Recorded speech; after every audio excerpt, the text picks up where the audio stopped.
Alrighty. Um, cool. What's up, guys? This is Courtney, one half of the Brothers of Deconstruction here, and I know I'm doing something really, really out of character. I'm actually doing another upload a week after a previous one, especially with the podcast, like I said I would. But today's podcast is gonna be about X-Men films. I'll explain a little bit more after we get started. And today's guest is somebody you guys should be familiar with. Uh, I am the Bruce, the other half of the Brothers of Deconstruction. Yeah, it was episode 3, and I finally make my appearance. Thanks for the invite. No problem, no problem. I gotta, it would have been too cliche to start out with you. I understand. So I gotta still do some more crowd surfing, Yeah. sourcing rather. But yeah, so we're going to be talking about the X-Men films, and what gave me this idea was Screen Junkies recently uploaded a video to their Smash It series. I guess this is the first video that I've seen, but the title of the video caught my attention. Um, Basically, I guess their Smash It series is they take a franchise and they go over however many movies are in said franchise, and they basically decide, hey, are there more good movies than bad? So they did that, and they have like a plate of the logo of the franchise, and they smash it. I don't really. I guess if it has more bad movies, they smash it, and then they keep the intact plate on this little shelf, whatever. This was my first exposure to the actual series, but that posed a very good question. I saw it when I was just going around watching my, different YouTube videos, and it was like, are there more good, like how many good X-Men movies are there, or something, whatever the title was, and I was like, that's a really good question because I feel a particular way about how many good X-Men films there are. So, And me as well. I'm like you can go back. Like, was it the second video we ever recorded? Was the Days of Future Past review? I think it was the first. I think the second video was Winter Soldier, but I think the Okay, first I, video, I know it was either one of those, but yeah, I once again I'm on record with how I feel about X-Men movies, yeah, and so this my everything that I'm bringing to this table is going to be completely one-sided. yeah, Uh, we've had this conversation between ourselves many of times, yeah, we have. and I would like to just get this out there. X-Men the animated series is the reason why everything that I say today I still hold dearly. Like this show has ruined me for X-Men. Yeah, it really, really has. X-Men animated series really, and I've gone on record as well when it comes to getting into superheroes and comic books as well. For me, everything started with the animated series of something, whether it was Batman, Spider Man, X Men. Um, so, just solely based on the 90s animated series, my Mhm. favorite X Men were Nightcrawler and Colossus. It wasn't Wolverine, and I had the little bendy toys, whatever, with the, I don't want to call them hangers, but that's essentially what they were, the little metal wires in them. But I had the little bendy toys. I had a Magneto one and a Nightcrawler one that my mom got me. So it was like Nightcrawler and Colossus are my two favorite X-Men because of the cartoon. But And favorite because of the cartoon, Cyclops and Gambit. And once again, that's just going to be the basis of everything. Okay, everything I'm going to be saying, so pretty much is going to be negative, which goes, it's our duality. yeah, Courtney, he sees the light at the end of the tunnel and everything's just black to me. I am the jaded cynic. I am old enough and I've seen so much good shit and so much bad shit that I am the cliche of the jaded cynic. that's hilarious. But you might be surprised. I know our present this podcast as a sort of debate podcast, but none of them have, at least the first two, have never really been debates, but I like to present it like that just in case it turns into a full on debate. Um, so, yeah, let's go ahead and jump in. We got 11 movies total that we're going to be talking about. Um, so we'll obviously start with the first trilogy, X-Men 1, 2, and 3. Uh, Out of those three, well, how do you want to do it? Do you want to break it down by like movie by movie? Obviously, we got the three different trilogies plus the two Deadpool films, or do you want to go by like, oh, hey, this is the number of X-Men films. This is how many we think are good, and then go down the line. How do you want to do it? I say we can get like keep a running tally. We discuss each movie and then we check off how we each feel. Okay. And because once again, all negative for me. Yeah. So it'll be Um. best so looking like we can for your debate because you see stuff differently than I do. Yeah. I, I think basically every single one of these movies is just pure booty. Well, you'll be surprised. Okay, so Yeah, I want to preface this with saying, besides the fact that everything is based on, all of my opinions are based on the greatness of the animated series from the 90s. I don't think any of the X-Men movies are good X-Men films. So let's preface this with that. I don't think any of the X-Men movies in the two trilogies are good X-Men movies. yes. Um, so there's that. So let's just go ahead and start from the top. The first Uh, trilogy, X-Men 1, 2, and 3. X-Men 1, I haven't watched in a while. It's been a very long time since I've watched X-Men 1. But just going back and looking at clips or what have you, and just from what I remember, it hasn't aged well. But the funny thing about X-Men, and again, this is going based on the animated series, in the theater. So I have multiple siblings. So if I say my brother, I'm not talking about Bruce. yes. Just to give you guys a heads up. Well, just to give a heads up in general with this, Courtney and I didn't really start like doing brotherly stuff to like what 2004. Yeah, yeah, Yeah. that So sounds about right. okay. Because I was about 13 to 14. Yeah. You're 8 years older than me. Yeah. Yeah. So, so yeah, we didn't really start.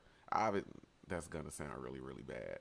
Obviously, we knew about each other. We saw each other, things like that. But because we have different moms, we just weren't. We're not the half siblings that grow up together. Yeah. And Uh, the age gap. You know, yeah, the age gap is another thing. I mean, I'm the a youngest. 14-year-old wants to hang out with a 7-year-old. That's Right. just cool. Yeah, yeah. I'm the youngest out of all of my siblings, and the next oldest sibling of mine is, Mashana. yeah, 5 years old. yeah, 5. She's 5 years older than me. Um, so it's whatever. Um, but even my oldest brother, my oldest sibling, took me to go see X-Men in theaters, and even then, I was questioning shit that was happening in the film. Like at it came out in 2000. I was 10. There should be absolutely no reason that I'm wondering why when Sabretooth sees Wolverine for the first time in that forest, he is not going ape shit. Because from my experience from the cartoon, Sabretooth went crazy every time he saw Logan because he absolutely could not stand him. And Right. the fact that Victor sees Logan in the forest and just kind of gives him that slight head nod or whatever like that. I don't care if they had him take the fucking dog tags later on. No, like he's supposed to go balls to the wall ape shit when he sees Logan and like straight up try to kill him. And it was none of that. And I was really sitting in the theater like, wait, why isn't he? What's going on here? So that was one strike. for me. And that was in the moment watching it in theater. Everything else is, I guess, hindsight looking back on it. But Mhm. I thought it was a fine movie. Um, it just hasn't aged well. But out of the original trilogy, it's definitely not the worst. I mean, we'll get Uh, to that later. But how do you feel this about it? is this was literally the review that I gave the movie in 2000 when I was 17, or pushing 17 when that movie came out. I Yeah, was talking to my friend. He was like, "You seen the new X? You seen the X-Men movie?" I was like, "Yes." He was like, "What'd you think?" I go, "It was a competent movie. It was a terrible X-Men movie yeah, because the X-Men weren't the focus." yeah, Was so like, okay, bringing up the animated series. Night of the Sentinel Part One and Two. hmm, Introduced to the team, they're already established. Like kind of they're already established in the first movie. yeah, You're introduced to the team by a mutant basically joint. So Jubilee, she's your proxy. She's introducing you to the team. Who's the proxy for this? Wolverine. right, They follow Wolverine, and he's been introduced. So then everybody else takes a back seat. You have them established, but now they're taking a back seat so you can establish Wolverine, yeah, which does a disservice. Like no one outside of Wolverine, Magneto, and Professor X stand out in the first movie. yeah. It doesn't establish this team, and I uh, agree. and I hate how this spawned a trend of using useless rogue. Just like I can touch people, but it's not. Hey, the one who has Miss Marvel's powers and can fly and Right. wreck.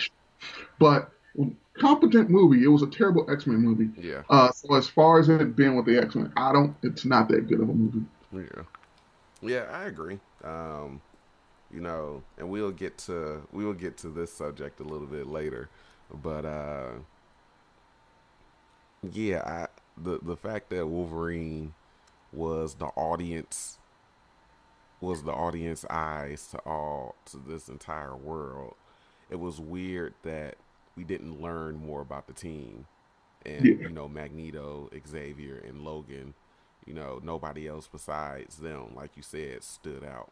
And it was like, hey, if you introduce Wolverine, if you introduce Logan, and he's new to this world just like us, don't make him the focal point of the movie. And yeah, plus, it works better if like they just spent too much time trying to figure out his origin and where he came from. And then it's like, oh, but we have Magneto that we got to deal with, and it's like, yeah, that's great, but you know, you don't have to frame it through Wolverine's like yeah. around Wolverine. Just have him as an outsider looking in, and it really didn't. As much as people would probably say it came off like that, it didn't to me.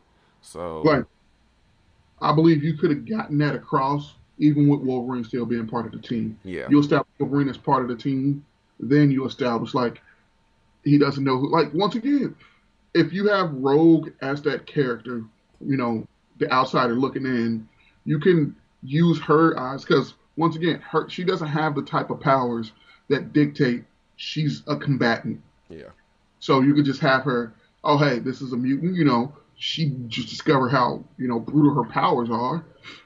So you introduce like, oh hey, there's Wolverine, and you just like because you can establish the friendship they had because he picks her up in a bar in Canada or some shit. yeah. But just Basically because, saves her. Well, no, he picks her up in the bar, yeah, and then a Wolverine, fight breaks out. like in the comics, because the animated series literally was responsible for me buying my first comic. In the comics, it's known that Wolverine has that Papa Bear or the overprotective older brother type of thing Yeah, with Kitty Pryde, with Jubilee. You could have done that, yeah, and then with Armor and like what and Joss Whedon's run yeah, on the X Men. So he does that so you could have had that. Like you kind of do it, but you don't go full with it. yeah, And what you were saying about Sabretooth and Wolverine, I was like, here it comes. Nothing. yeah. It was very James Powell, anticlimactic. Victor Creed, not like each other. Yeah, All right. Yeah. Actually, now that we're talking about it, you know what would have been, especially because they didn't make her a threat.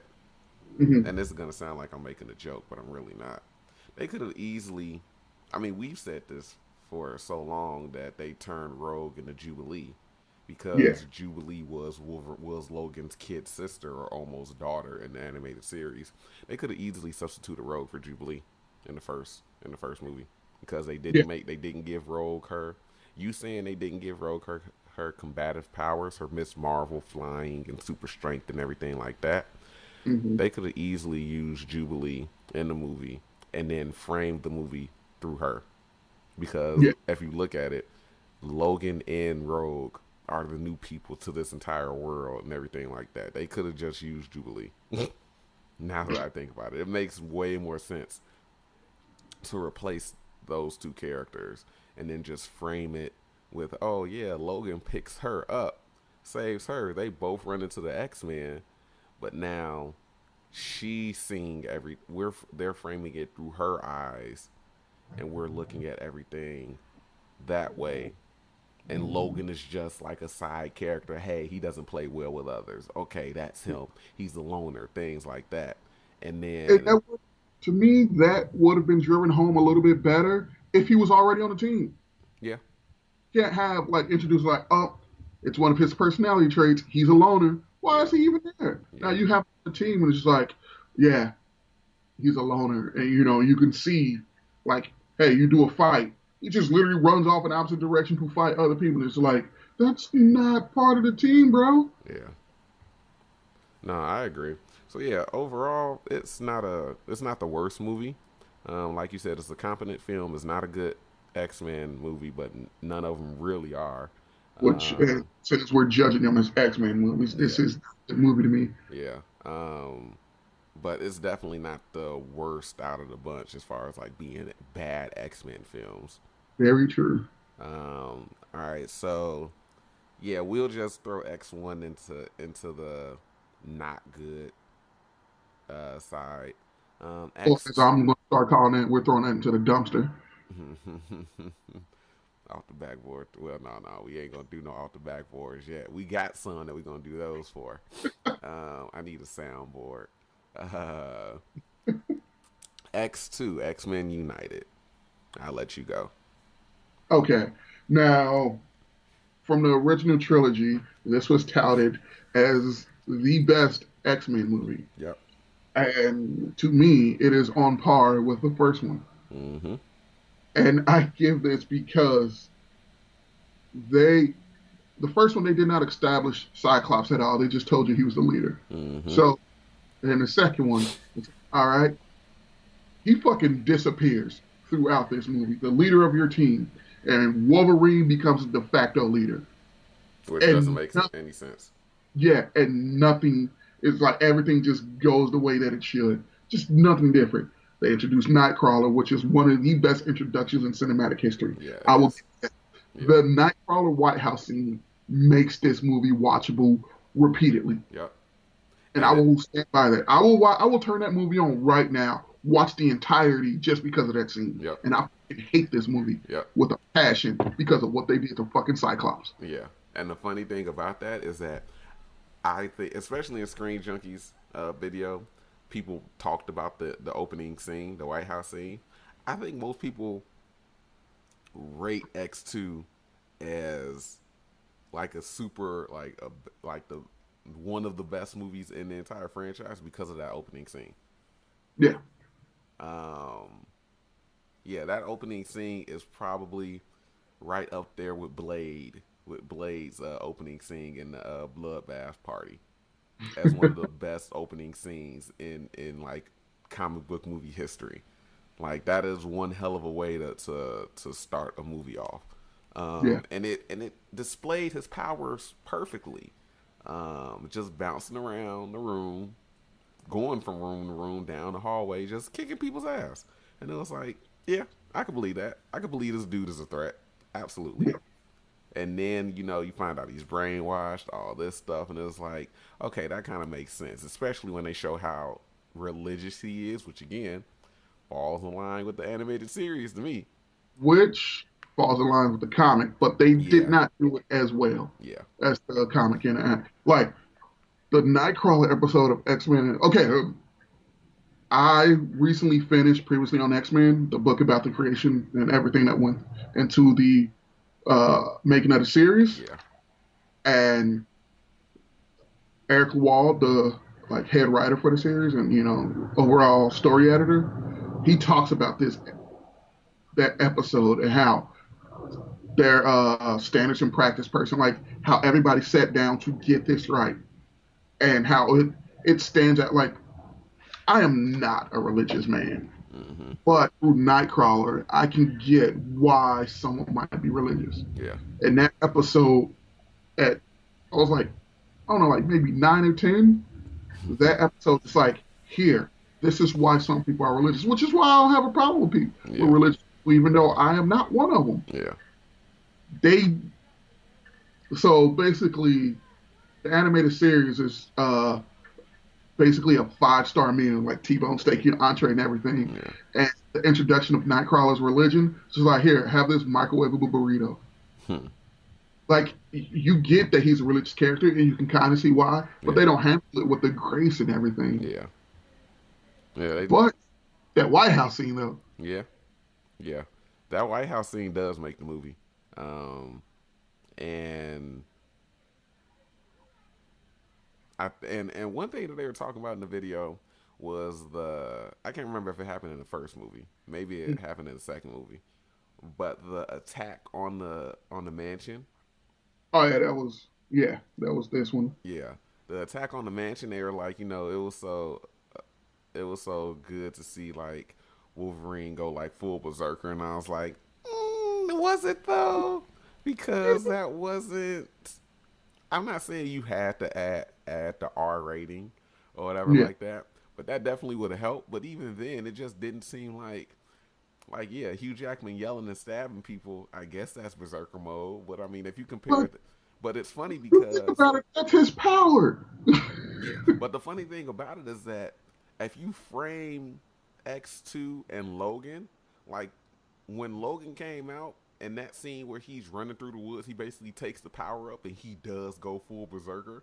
People were Mhm. like, we finally get to see Wolverines. And I'm not saying they said this in the Screen Junkies video, but people were like, we finally get to see Wolverine go full berserker mode.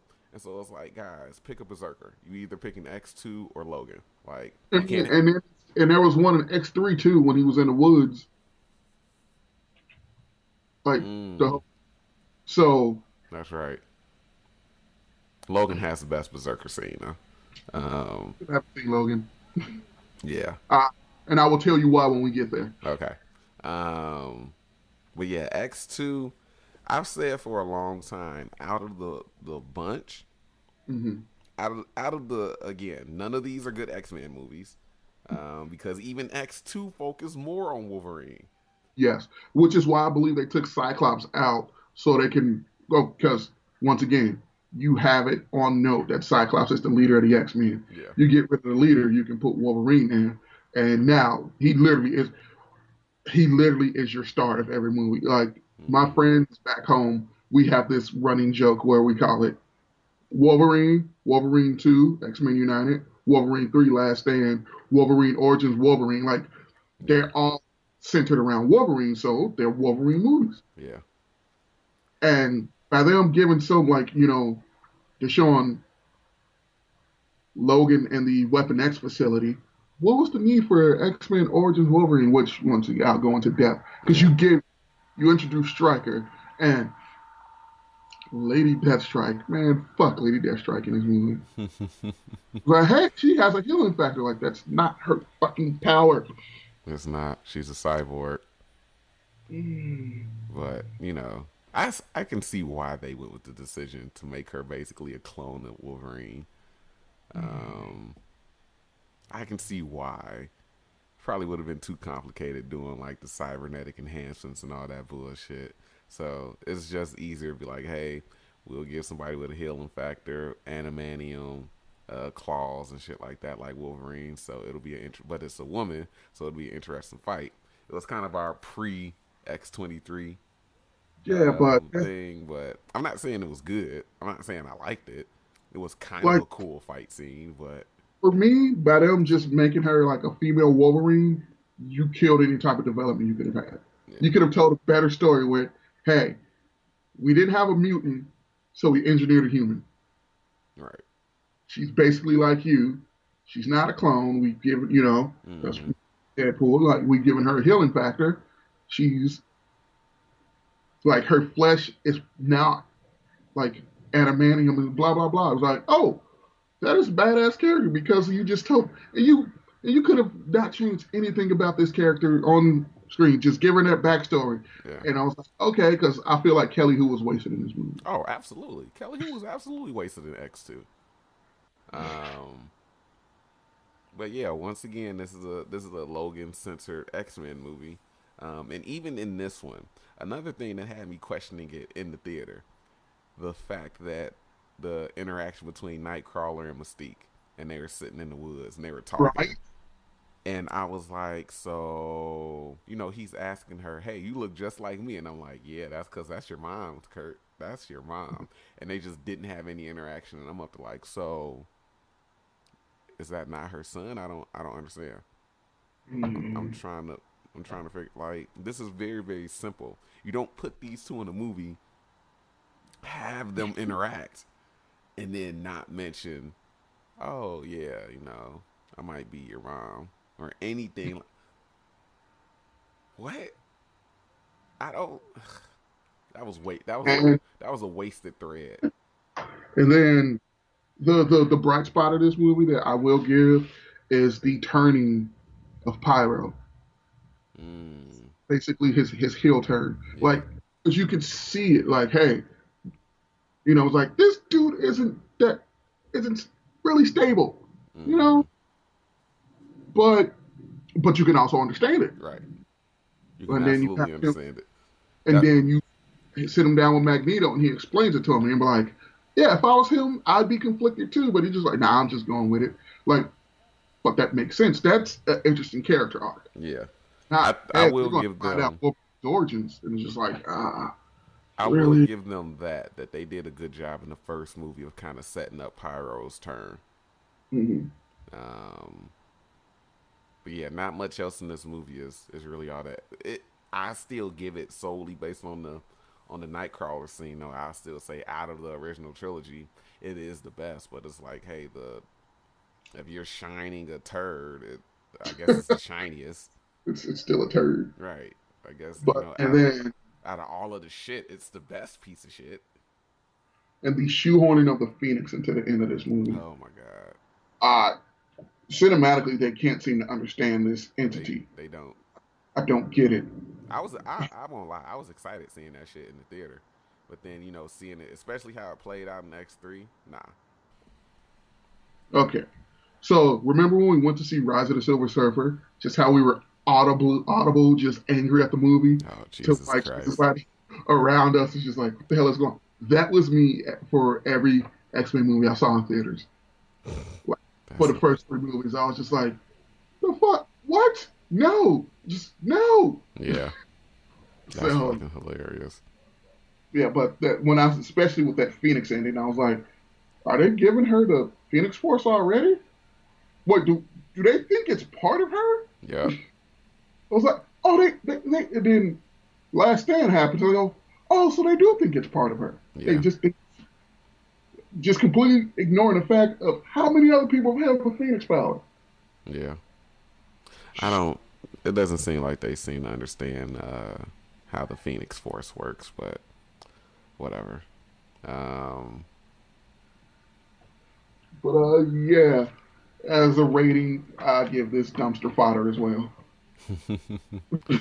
for me, X2 is one of the better films overall, but it still had a bunch of questionable shit in it Yeah, that still has it qualify for me as not one of the not a great X-Men film. like the nerfing of just getting rid of Cyclops altogether into the fucking third act. was just stupid. Yeah. Instead of establishing more about your characters, you get rid of a key one. And Why then is this guy the leader of the team? once again you make it about Wolverine. So yeah. Moving on, X Men: The Last Stand. Now So basically, every problem I had with X-Men United is just a thousandfold in Last Stand because they fucking killed Cyclops in the beginning. yeah, yeah. I'm sorry, my pen at my laptop.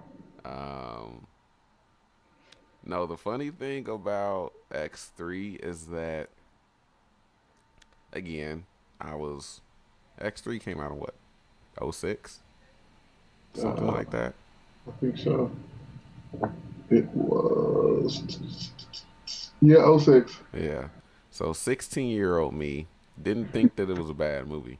Um, I'll admit that. I'll fully admit that I didn't think it was a bad Defense. movie.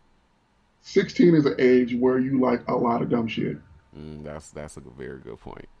Um, but yeah, 16-year-old me didn't think it was a bad movie. I liked and admittedly, there is a lot of good stuff in X3. They How do I put it? The execution was obviously all over the fucking place. It wasn't executed well at all. But there was some good stuff in X3. It just wasn't a lot of it. Um, When but X3 came out, you were 16. yeah, When the first X-Men came out, I was 16 going on 17. yeah. So it And, was. okay, here's a curveball. I love shittiness so much Oh that I Lord, actually enjoy this movie. It's not a good movie, but I enjoy the fuck out of this movie just but because everything goes wrong and it's Mortal Kombat level. It is Mortal Kombat Annihilation. It is Street Fighter. I get so much pleasure from this movie. It is not right. that's hilarious. That doesn't surprise me though, because again, there's a lot of there's a lot of cool. It has its moments. Like one of the people in the Junkies video was like, it wasn't that terrible. Shut up, it was fine. Um, but it's like the whole the fact that we got a fastball special in the film, that was cool. I wouldn't. I wouldn't really call that one. It You was can't there. really pull off a fastball special with a 6 foot Wolverine. You can't really pull off a fastball special with a person. I mean, you can't like if they use Deadpool Colossus, he can pull that off because of Okay, good point. his scale. Yeah, his okay, you're right. But I mean, hell, Daniel Cudmore is like 6'8". I mean, because it's the first time you see a fastball, first and only time, and Yeah, it's barely that. yeah. And there's Sentinel off screen. That was that you don't, that's what I was gonna say. Like we got a cinematic version of a fastball special. It was really just a turn a around danger throw. room. Um, I just hated the fact that it was like our first sight of a Sentinel was a danger room training simulation. And it's like, really, you just gonna drop the fucking Sentinel head right there on us like that? Really? I don't appreciate this at all in the slightest. Um, And the mutant cure was is a good. it was mishandled. Uh, It was absolutely mishandled. it's the sound. It's a good character plot. Like Yeah, because at the same time, Joss Whedon was writing Astonishing X-Men, and the first arc was a mutant cure, yeah, and it was handled magnificently because of the stakes. And there was a conversation in the comic between Wolverine and Beast about the cure. Was it? Yeah. And that conversation was never had in this goddamn movie. yeah. It's just like Rogue, who's the obvious candidate for, hey, I can't touch anybody that I love because I could kill them. All right. That conversation is never had. Yeah. She No, just you're right. helps them like have that conversation of, oh yeah, like I like who I am, but yes, you can like who you are, but who I am prevents me from touching someone I love. Right. That conversation is just never had. Yeah. Oh, one thing going back to, I think it might have been X2. Maybe it was the first X Men. Mm. Whichever one that happened in, I give them props for the whole coming out scene for Iceman, Oh which yeah, is hilarious when you look back on it now because they made Iceman gay in the comics. But um, tried not being a mutant. right, yeah. So I give them props for that coming out scene, and that better have been good, seeing as it was Brian fucking Singer who made the damn Yeah, movie and was directing it. If that scene had come off as awkward or if that scene wasn't handled well, it would have absolutely been on Brian Singer. Like as an openly gay man who's a director, you need and to know how to in Hollywood. You need to know how to properly frame and make create a scene like that. yeah, Um, so whichever movie that happened in, I'll add points to that movie, but that was it still doesn't like turn move the needle much. But back to X3. Um, I like Daniel Ramirez as Kalisto. Like that was my that no look. Oh, you couldn't see the face I just gave him. Yeah, yeah. He just gave me like a what the fuck is your problem? Like he just gave me a whose man is this face. Um, no, that's because Daniel Ramirez is fine as hell. So that's why I liked her. And I didn't hate the fact that they didn't make Kalisto ugly like she is in the comics. But I mean, because I mean, even at one point, didn't Kalisto have like some type of transformation where she was like pretty or something like that? I don't remember, but Um, I can see that happening in the comic book. but yeah, I didn't hate her as Kalisto. Her power set was fucking stupid. Like they gave her super speed. Like what? And then they turned like they didn't. Did they use the Morlocks or did they call them something else? Because those weird I Omega think, tattoos were weird. yeah, I don't know. I like Like, I like. Well, look, let me rephrase this. I like Daniel Ramirez because the choices that they made with Kalisto didn't make any fucking sense. yeah, we also got some of our first look at some like really popular X Men, like Multiple Man, but as a throwaway, Yeah. like he did nothing. It's Um, just like, there's more people here. No, it's just me. yeah, Yeah, and it's funny because Eric Dane, I know he like went to. I know he was probably in stuff before he popped up in X3.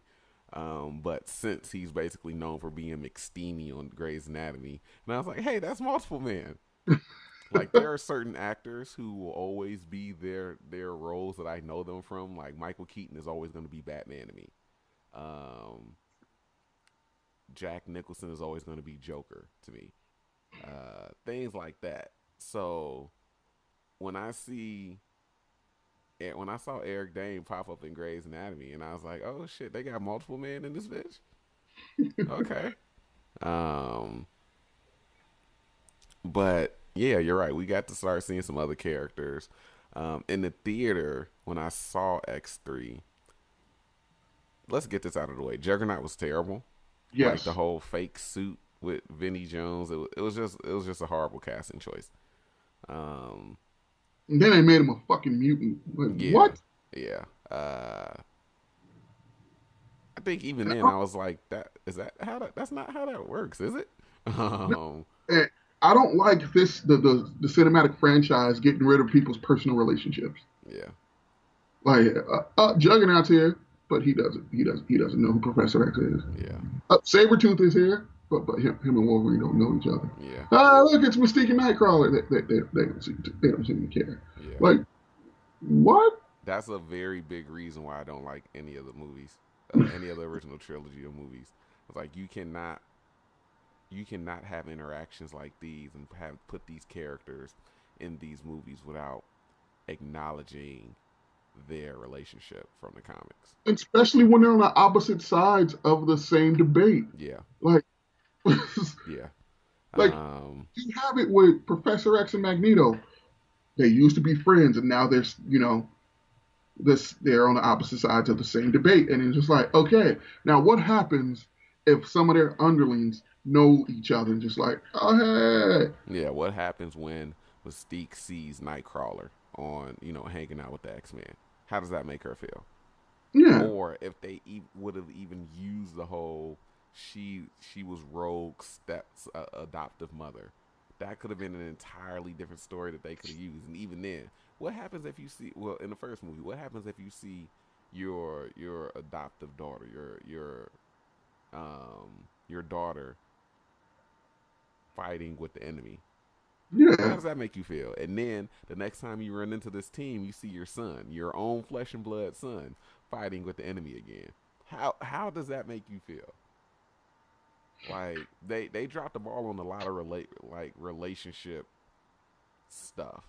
Like Yeah, and I think the only thing that they got right is somewhat the love triangle between Jean, Cyclops, and Wolverine. which doesn't exist outside of this movie. Well, they had that in the animated series, but it was more so Logan being obsessive with Jean. Yeah, that was a throwaway thing in the comic, which was, oh hey, Wolverine wants to bang Jean, Yeah, but then it became so prominent that it's his goal for living to the point where they put it in a goddamn comic. yeah. Just like, Um, but yeah, I think, and from the animated series at least, it was more so like an obsessive thing. It was like, hey, Jean is that one girl that you can't have, but you still gonna try to go after her. yeah, And she was curving him. I give her that. It wasn't like, oh yeah, Logan, whatever. She was like, Logan, now you know Scott wouldn't like that. You should stop. But then in like the movies, your it was boyfriend, like, bitch, what? Just right. like, It was like, man, tell him to run my fade then.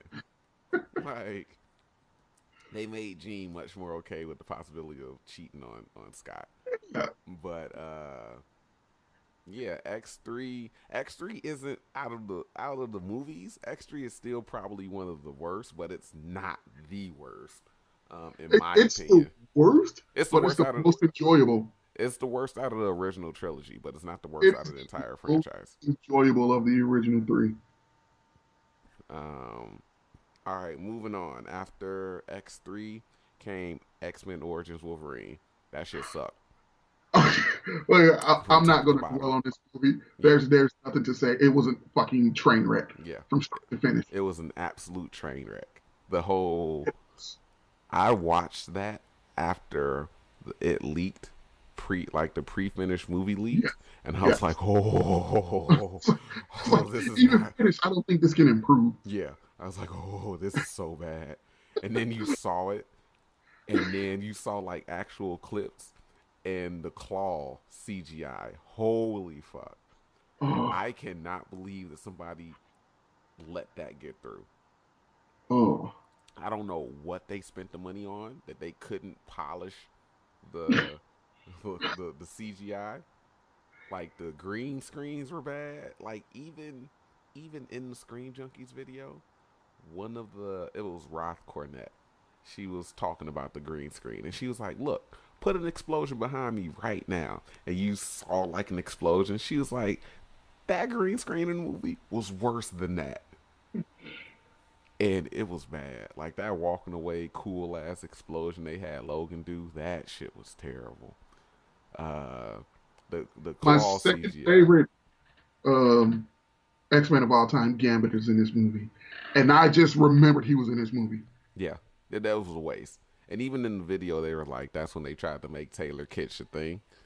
Um and it was really unfortunate cuz his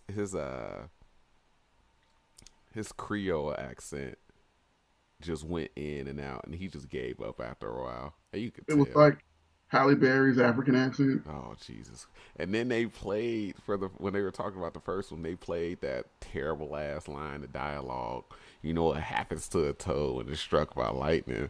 And I was like, "Fuck! I forgot Holly tried to do an African No, the accent." thing that makes me mad is that was in Joss Whedon's original script for that movie, which that's the only thing that they kept. So that means that there's a better scene out there where that line actually works.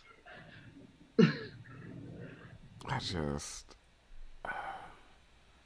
I don't Yeah. know. So I don't know if I can believe that ever works because that's never an analogy or an idiom or whatever you want to fucking call it. That's never a phrase that I've ever heard anybody use, and it comes off like that. I can see. Okay, maybe there is a version where it does work, right? but see, it's But at a place in this scene. yeah, There's a scene where it's just like, hey, fight me, bro. Same thing happens to everything. You get struck by lightning. You get fucked. What you yeah, gonna do? Huh? Like as a taunt? Yes. Not yeah, as a hey, I'm gonna try to be super melodramatic. You know, it's the equivalent of everything every freeze pun in Batman and Robin. yeah, yeah. Which is funny because that's what they started bringing up when they were talking about that line. But jumping back to Origins Wolverine, it was a fucking train wreck. That's really all that needs to be said. Fucking So Taylor Kitsch, Will I Am, um, we're turning. not even gonna mention Deadpool. Just completely ignore this. Yeah, let's keep Yeah, this going because movie then I'm gonna doesn't start. exist in my Then, eyes. then I'm gonna start getting fucking angry. Um, Barakapool, you mean? So now we're on the first class. All right, yeah. So now we're talking about X Men First Class, which, to be fair to First Class, it was a cool James Bond movie starring Magneto. Terrible fucking X Men movie. I stand by that. In my notes, I don't give this movie high praise, but putting the team together, they actually showing the team bonding. This is possibly the best X Men movie. I hate First Class because they don't. The relationship between Xavier and Eric doesn't work for me. Like it happens. They must have done a terrible like transition of time Hmm. because I just when it comes to them like ending their friendship at the end of the movie, it just doesn't work for me. Like it I seemed mean, like they were like, "Oh, we're besties, we're skipping along." And then it was like, "Oh no. No. If you're going to feel like that I'm sorry, we can't be friends anymore." It just feels like they didn't build that relationship up enough for me. yeah. I hate what they did to fucking Darwin. Uh, Um, and I'm not saying that because it was the African guy that I know from House. Um, I'm not saying that because it was him. Eddie. His first name is Eddie. It's like a Ogie. Uh, Thagi is his last name or something like that. But I'm not saying that because it was him. I'm saying that because you literally have a mutant that can adapt to anything, and you kill him because he gets a fucking ball of energy shoved down his throat. What? You can't tell me that he can't adapt to that and spit it back out? I don't understand. Maybe I'm just overreacting. I no, don't no, know. no. See, here's my thing. I know there's a better Darwin story out there. I've read it. It is great. So the fact that he was just such a throwaway Yeah, in this movie, I was like, nah, I'm good. yeah. Uh, Kevin Bacon playing Pet Kevin Bacon was okay.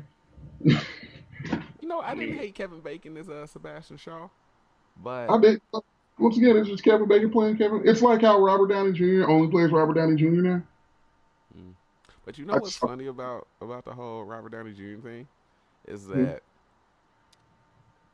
he like that first Iron Man. Like now, Iron Man is like snarky and sarcastic and everything like that, and it really does just seem like Robert is playing himself. First Iron Man wasn't like that, oh, I know.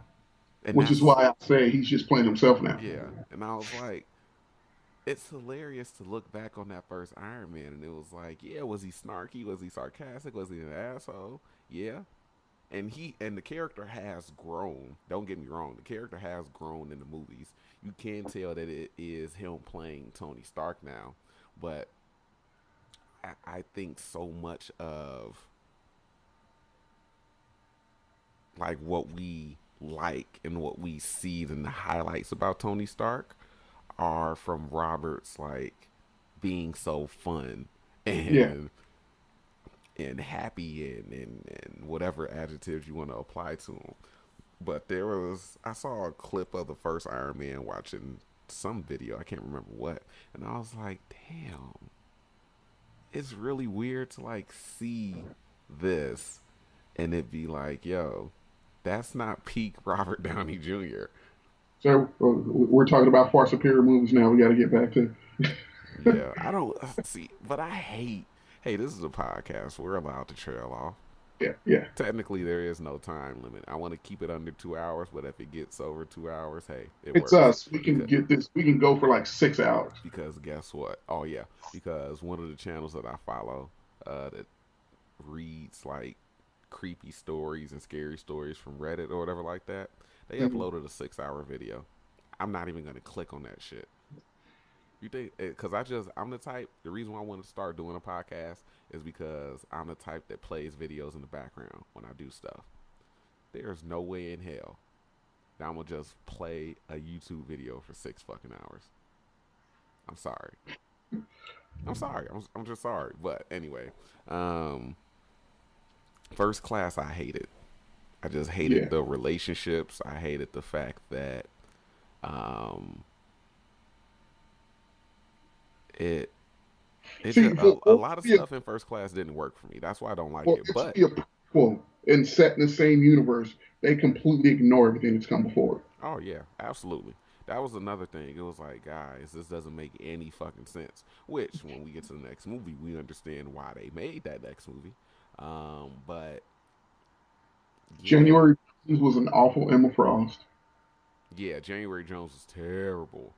Um, she was wooden. It was weird. Like I don't. I just didn't understand. And it's like, guys, you put Mystique in Azazel in the movie, clearly hinting at the birth of Nightcrawler. Now, Yet, like, no, you shouldn't have done that. Don't put Azazel in the fucking movie, in the fucking X-Men prequel movie, especially if you're going off how things went in the first or in X2. Like, no, you don't get to fucking backtrack and do that. Um, but yeah, I hated first class. A lot of relationships didn't work. One of the I think the best scene in first class is, I will give you that, when it came to recruiting mutants, yeah, mhm. that's fine. And I think the best scene in first class is when they tried to recruit Wolverine. He said, "Go fuck yourself." Yeah. See, well, since we're grading everything by how good of an X Men movie it is, Yeah, it's a good X Men movie mainly because they don't use anybody we know. yeah, Nobody who's I can established see like that. so. Like, But I still say it's a bad X-Men movie because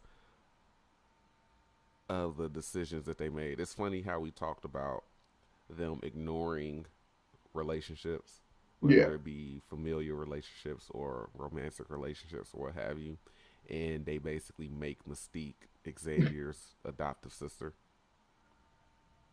Like, where the fuck did that decision come from? That was one yeah, of the biggest head scratchers in the world. I get you try to humanize Raven. Don't do it that way. Don't make no, her the fucking uh not even stepsister. Don't make her the play sister. Don't make her and Xavier childhood friends to the point where they consider each other family. And then out of nowhere, especially if this is a prequel movie, because Mystique didn't have any type of reaction to Xavier in the original trilogy. She didn't. I mean, she not didn't. They didn't have any type of reaction to, like, hello, Charles, Raven, you look well. Like, what? And Xavier is way older than Mystique. A lot of shit in first class didn't make sense. And no. my main thing was that and this is the hang up that I had when the movie first came out. Don't make a movie, an X-Men movie titled First Class, and have it not be about the original five.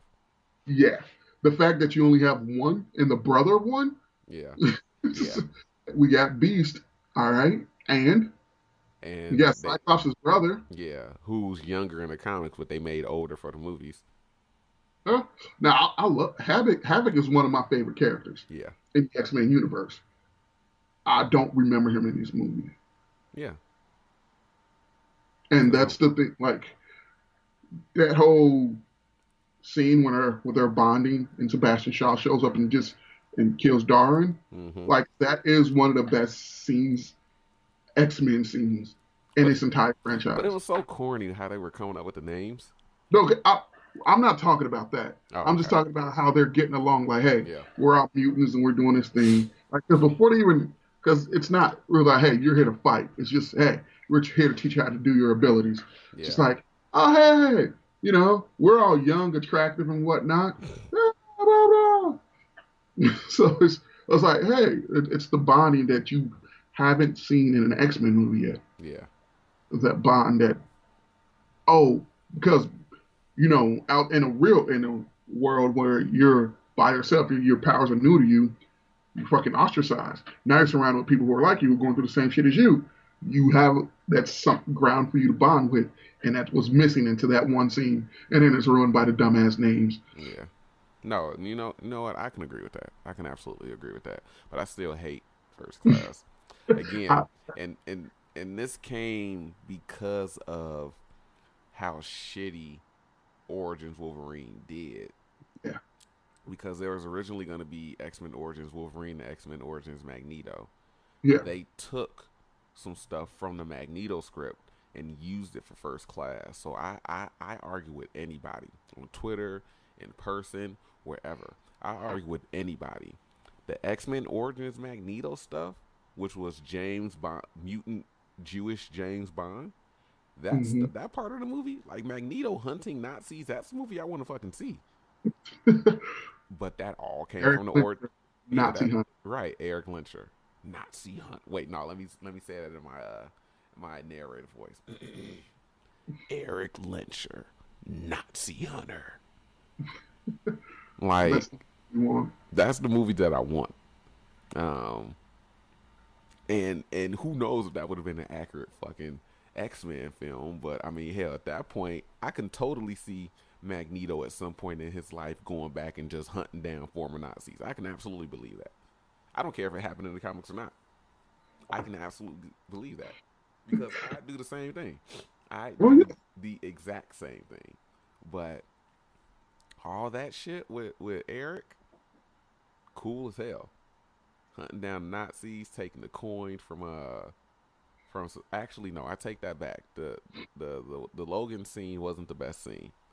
The best scene in that film, and I hate that I love this scene because it's so fucking poignant and badass, was when Eric and Charles are arguing or having their little disagreement, and it's over the whatever the Cuban Missile Crisis or whatever like that, and um, Eric is like, "Yo, these motherfuckers gotta go. They gotta die," and Charles is just like, "They're just men following orders," and he was like, "I was at the mercy of men following orders. Never again."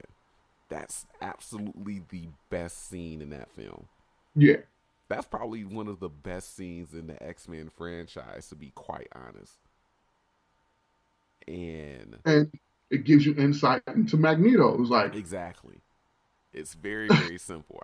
I can't even think of a simpler way to show you how somebody feels, cause that I'm fighting from flipping everything on my desk over just because they show that they have the ability to show how the personality and the history and how it affects these characters and gives you some type of insight into how they think, and yeah they don't use it, at all. That's why it's so disappointing. That's why a lot of most of these movies are so disappointing, to be honest. especially with everything that comes after this. Yeah. Oh yeah. But yeah, First Class I hate. So, I mean, I feel. I mean, if we're being honest, we talked about the first trilogy, Origins Wolverine, and then First Class out of the second trilogy. So that's 5 movies. Mhm. Being honest, if I'm giving them credit for a little shit, they're batting 1 for 5, maybe 2 for 5. If I consider the first 2 X Men movies. like on their okay or good side. Yeah. But yeah, they're not. They're batting. They're shooting at a very terrible percentage right now.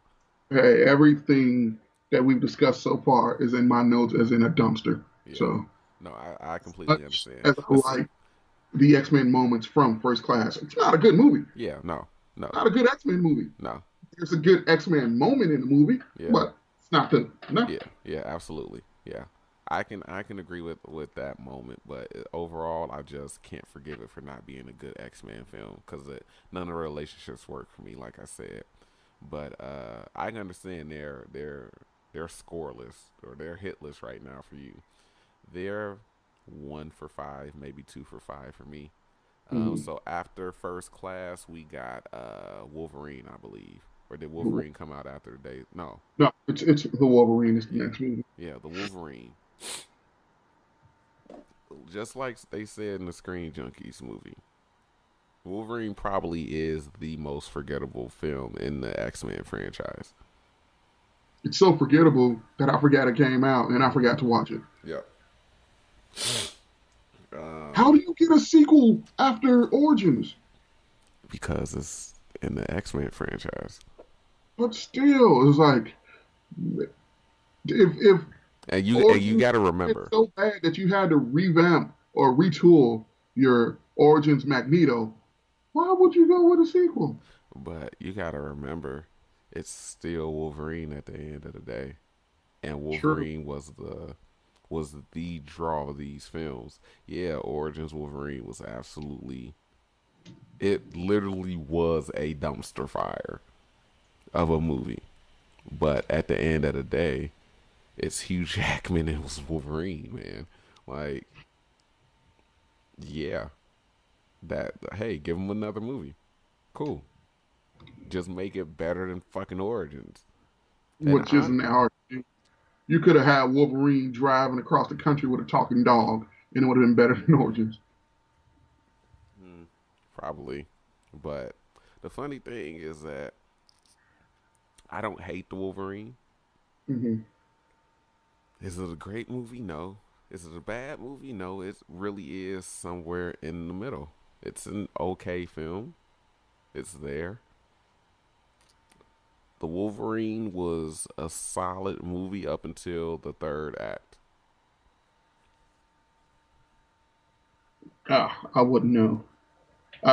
From what I know about it, it's it's booty. So A like lot of the the dis- a lot of the I decisions know in the about the movie were plot bad. and whatnot and just how the story progresses, and I'm like, those are dumb decisions.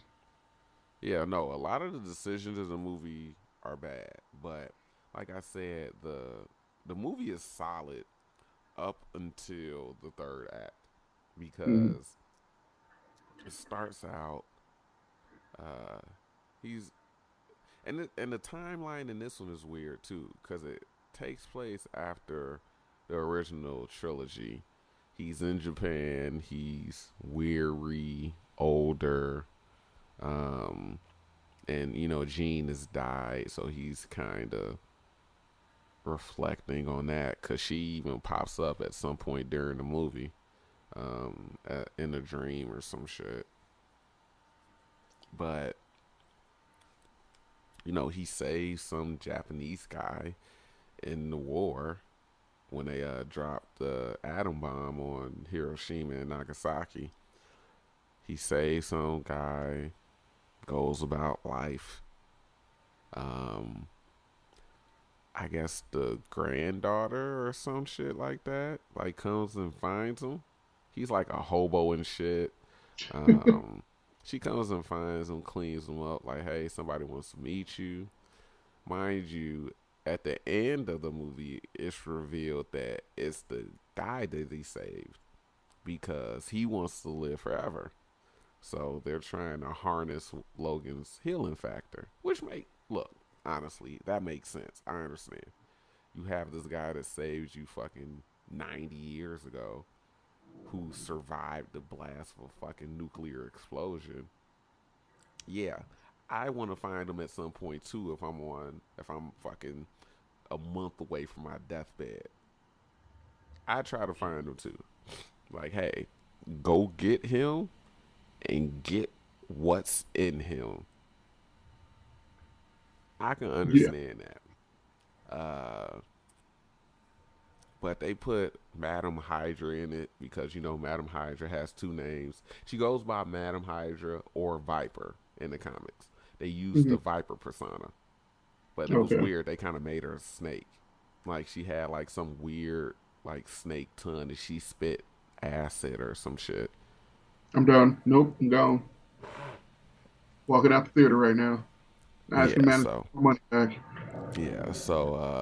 and then they they had like a robotic silver samurai in it, but it was the old man in the suit, which was weird because I think they had the actual Silver Samurai character, like the guy who plays Silver Samurai, Uh huh. who's known as Silver Samurai in the comics. I'm pretty sure he was like the son or somebody in the movie. And it was like, oh shit, they got Silver Samurai, whatever.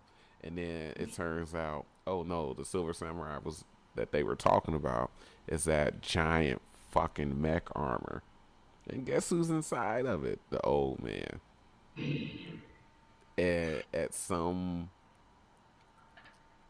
somehow like the suit has the ability to like because they're trying to get Logan's bone marrow or some shit like that. I guess that's how they're gonna use his healing factor or something. They're trying to take his blood or the um I forget. The movie is very forgettable, but it was a solid movie up until the third act. Like around the time when he starts fighting all those ninjas shooting bows at him from the roofs of whatever place they're at. But yeah, it's absolutely forgettable. So another strike against them for me. So what, one or two for six? Yeah. Yeah. The fact that you can't even get me that interested. Yeah, See, no, and once again, see, and it's building up to why I haven't seen the Logan, why I haven't seen Logan, and it's slowly building. yeah. So Um, After the Wolverine, we got X Men Days of Future Past. now we did a video We did a about, video on this. like, we literally walked out the theater and did the video, Yeah, right across the street in the park, and I or said I down the street in enjoyed the it, park. and then I watched the movie multiple times, and I was like, this is dog shit on a stick. This movie is The just so fucking funny, stupid. the funny thing about Days of Future Past, even in the video, I think I haven't watched it. Um, I haven't watched our review of it since like we first posted it. Yeah. Um, I can still say that I enjoyed Days of Future Past, but Mhm. the funny thing is, it is a movie I do not need to watch again. Because even then, I enjoyed some shit in the movie, surprisingly, because I was going in expecting to absolutely hate it. Mhm. I enjoyed parts of the film. I enjoyed some decisions that they made in the film. Overall, though, still just the time traveling aspect just doesn't make any fucking sense. So that's why I won't go back and watch it True. because I know I'm gonna get thoroughly upset and confused and like, yo, why are these decisions being made? Like, how does this affect the timeline? All that shit. And then So the main contention for this, which I didn't think too hard about until I watched it, like, after our first view. How the fuck does the Sentinels' powers work if they're mapped from Mystique? yeah, that didn't make much sense. That was Like, one of oh, the it's a decisions that they shapeshift. made that didn't So make now they sense. can adapt to powers. How does Yeah. fuck does that work? If anything, you think they would have took that from fucking Darwin and not Mystique. And then they killed off so many of the characters from first class off screen. Yeah, they killed Angel. They killed Azazel. Did Emma Frost die too? I don't remember. Because I know we saw when Mystique infiltrated the laboratory where they were doing the experiments on people for the Sentinel program. We saw like the autopsy photos of Azazel and Angel. Hmm. Um, but yeah, they killed a lot of people off screen. Uh, yeah, it was not it was not a great film. But again, I enjoyed it. I like the Quicksilver scene, even though he's massively old. Quicksilver is the Flash in Days of Future Past. He's uh, Wally. Wally is the most powerful Flash, right? He's the fastest one, right? Yes, but they make Quicksilver an Omega level mutant and don't think anything about it. Oh yeah, They don't say shit about it. He yeah. just And has a and fucking. it's funny because this is gonna be a shameless plug, but it's our podcast, so get the fuck over it.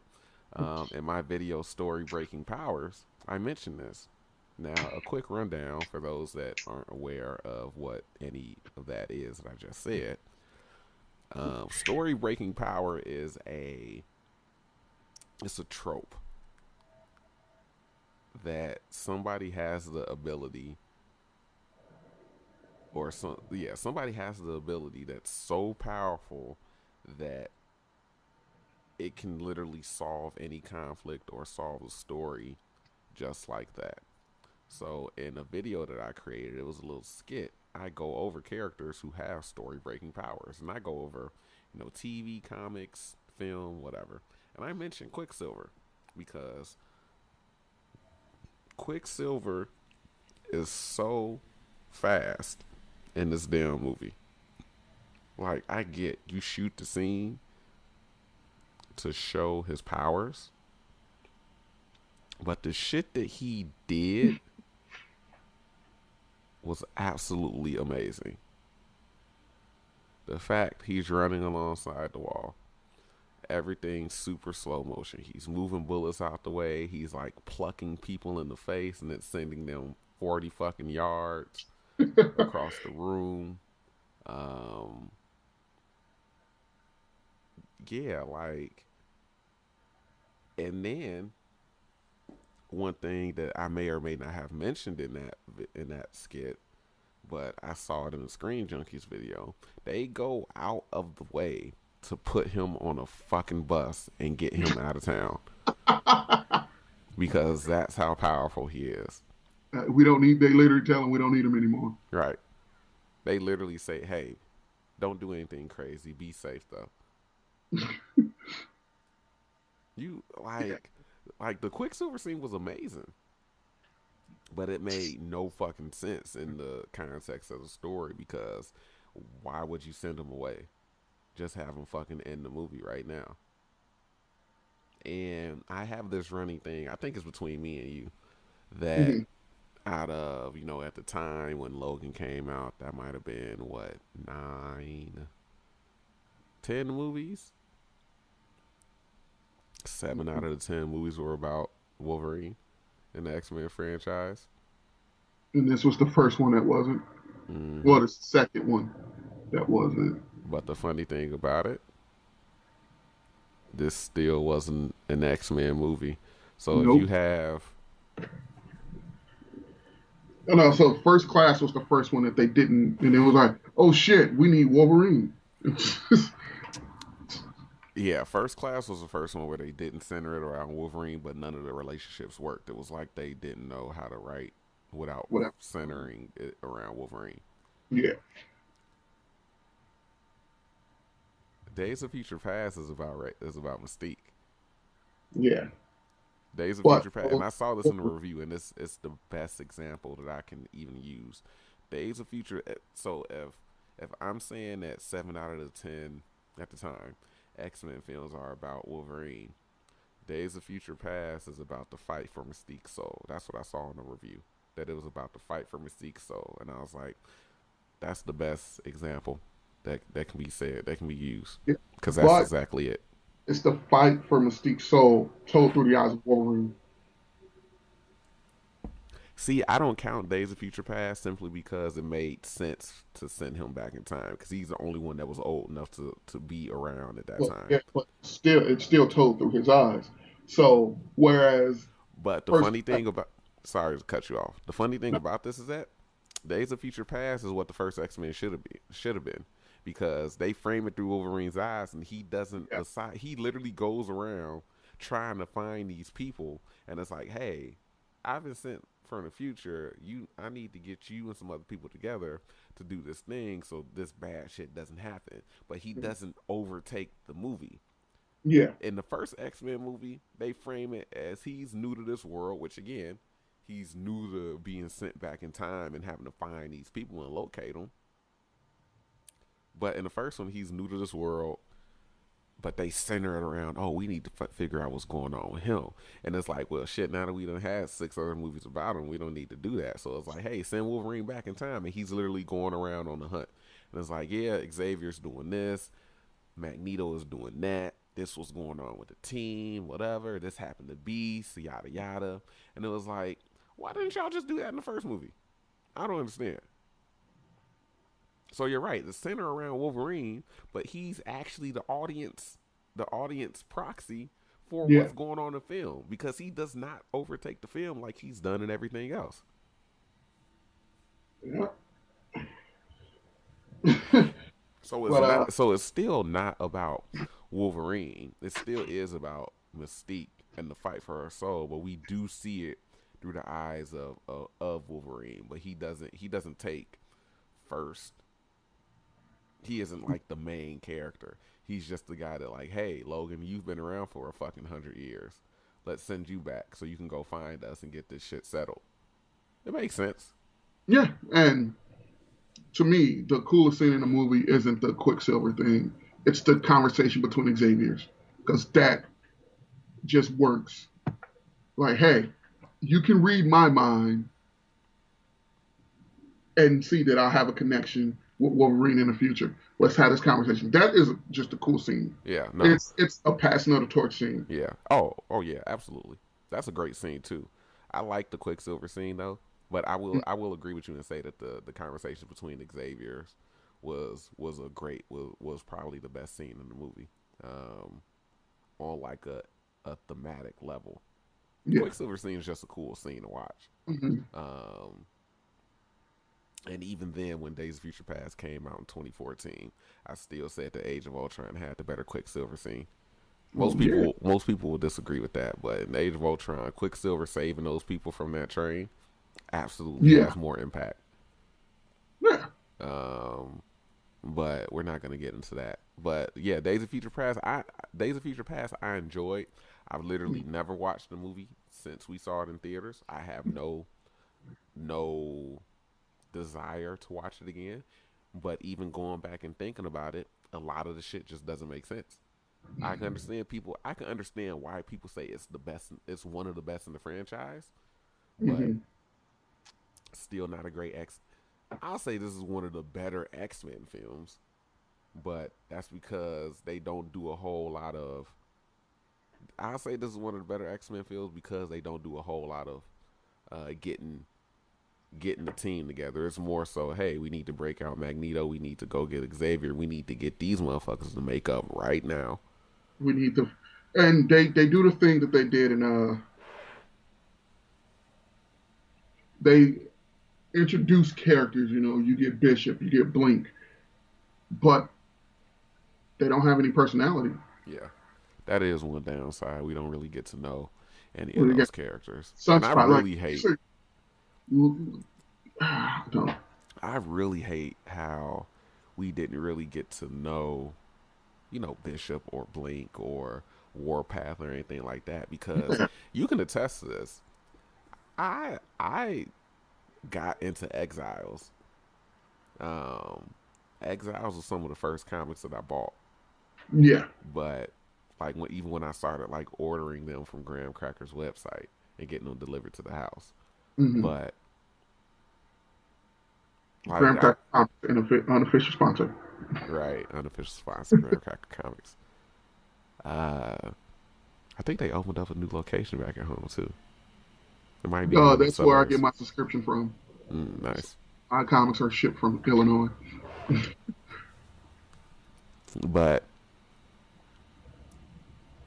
yeah, that's where I know Blink from. And so I got it.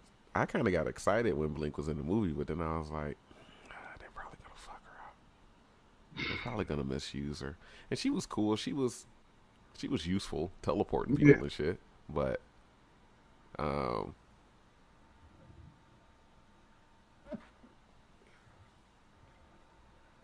it's I don't know, and especially like it's actually funny because they've relaunched Exiles now, hmm yeah, and I didn't know Blink was from the Bahamas. Blink is hmm Bahamian.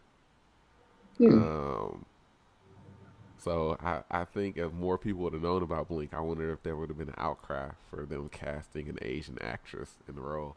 Ah, Probably not because of the Asian actress. You yeah. know that shit Only gets a pass when there's an outcry if you go, hey, this is ethnic and that's white. yeah, Ah, yeah. Um, but yeah, there's a lot of cool shit in Days of Future Past, and it probably is one of the better X-Men films, hmm like team wise, because it's about hey getting these people together and them coming to a main cause, but or coming to battle a main cause. hmm But a lot of the decisions in that movie didn't make fucking sense. So I still I'll add it to the tolerable side. So I'll give them um I'll just go I won't keep riding the fence on X1. I'll just put X1 into the miss side. So X2 and Days of Future Past are hits, are buckets for me. I won't say hits because that makes them sound like they're like amazing. Uh, so those are two baskets for me. yeah. So they're two for what Days of Future Past is what the sixth movie? No, It, eighth, seventh. seventh So they're 2 for 7. for you. They're 0 for 7 for me. Yeah. Um, what's after Days of Future Past? Deadpool. Absolute fucking hit. Yes. Absolute fucking hit. See, and they got it right because Fox or any of the people involved in the movie were Because of not. Ryan Reynolds. You got somebody who cared about the product. Ryan Reynolds and Tim Miller. Because Yes. that's probably what's missing. And this is going to be a backdoor review for Deadpool 2. That's probably one of the things that was missing from Deadpool 2, the fact that Tim Miller wasn't directing it. I can see that. Yeah, but it was spot on. It's fucking enjoyable. It's a Yeah. good movie. It takes into account the comic book. Mm-hmm. It takes into account what's come before it and what's probably come after it. Like it's acted the story. It's not the strongest story out of anything, but it's a Nope. competent story. Yeah. And it's simple as hell. That's the thing about it. And it acknowledges, it knows, like, hey, you don't need some convoluted, complicated ass story to tell a Deadpool movie. Hey, he finds this girl that he likes. He starts loving this girl. Said girl gets kidnapped at some point in the film, and he wants his girl back. Very, very simple story. Yeah, Uh, you don't need to go any deeper than that. you really don't. Like It's, and it's it, and it's a very and it allowed it to do everything that it did. yeah, like and I think the fact that its budget wasn't astronomical helped because you have your limitations. All right, well, Yeah, how can we tell our story within those limitations? And it helped the story. yeah, So, I mean, it was a revenge story, an origin story, yep, and a love story all rolled into one, and it works. yep, absolutely. So yeah, Deadpool is the first bona fide hit Yeah. that I can fully admit. Like, hey, this is a bona fide hit. If we want to use terminology, that's a bona fide hit. So I'll give them 3 for 8. They're Um, 1 for 8 for me so far. yeah, they're 1 for 8 for you. 3 for 8 for me because I'm giving them credit on X2 and Days of Future Past. But again, I already prefaced all of this by saying none of the main X-Men movies are great X-Men films.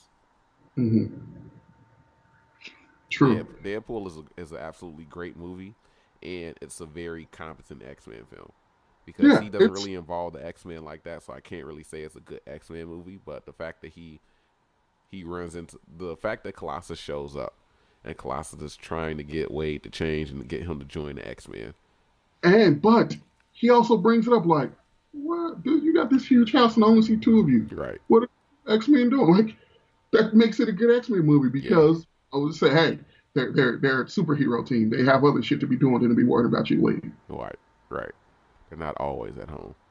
So there's an X-Men. So in this universe, what we have, the X-Men are off somewhere doing something magnificent, and I hope that that's a great movie that can be told. Yeah.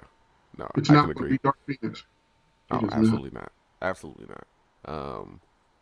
Yeah, no, I can agree with that. Then I can definitely agree that it's a great X-Men movie. So yeah, 1 for 8 if we're being real.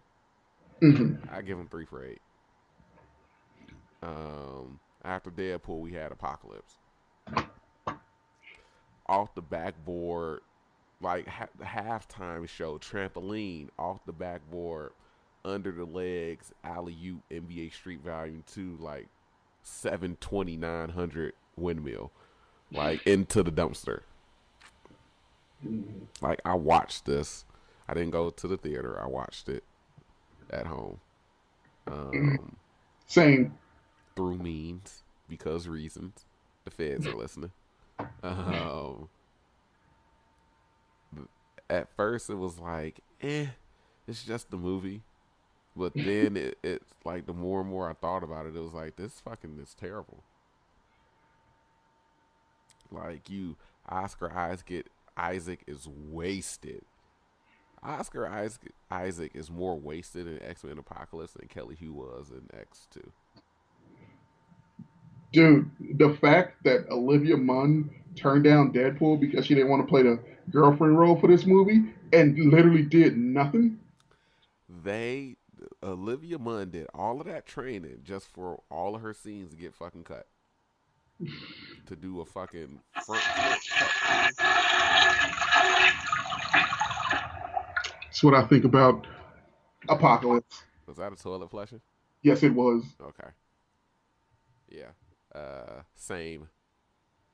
Yeah, Olivia Munn did all of that sword training, all of that fucking training, just to do a fucking wire front flip and cut through an invisible piece of pillar.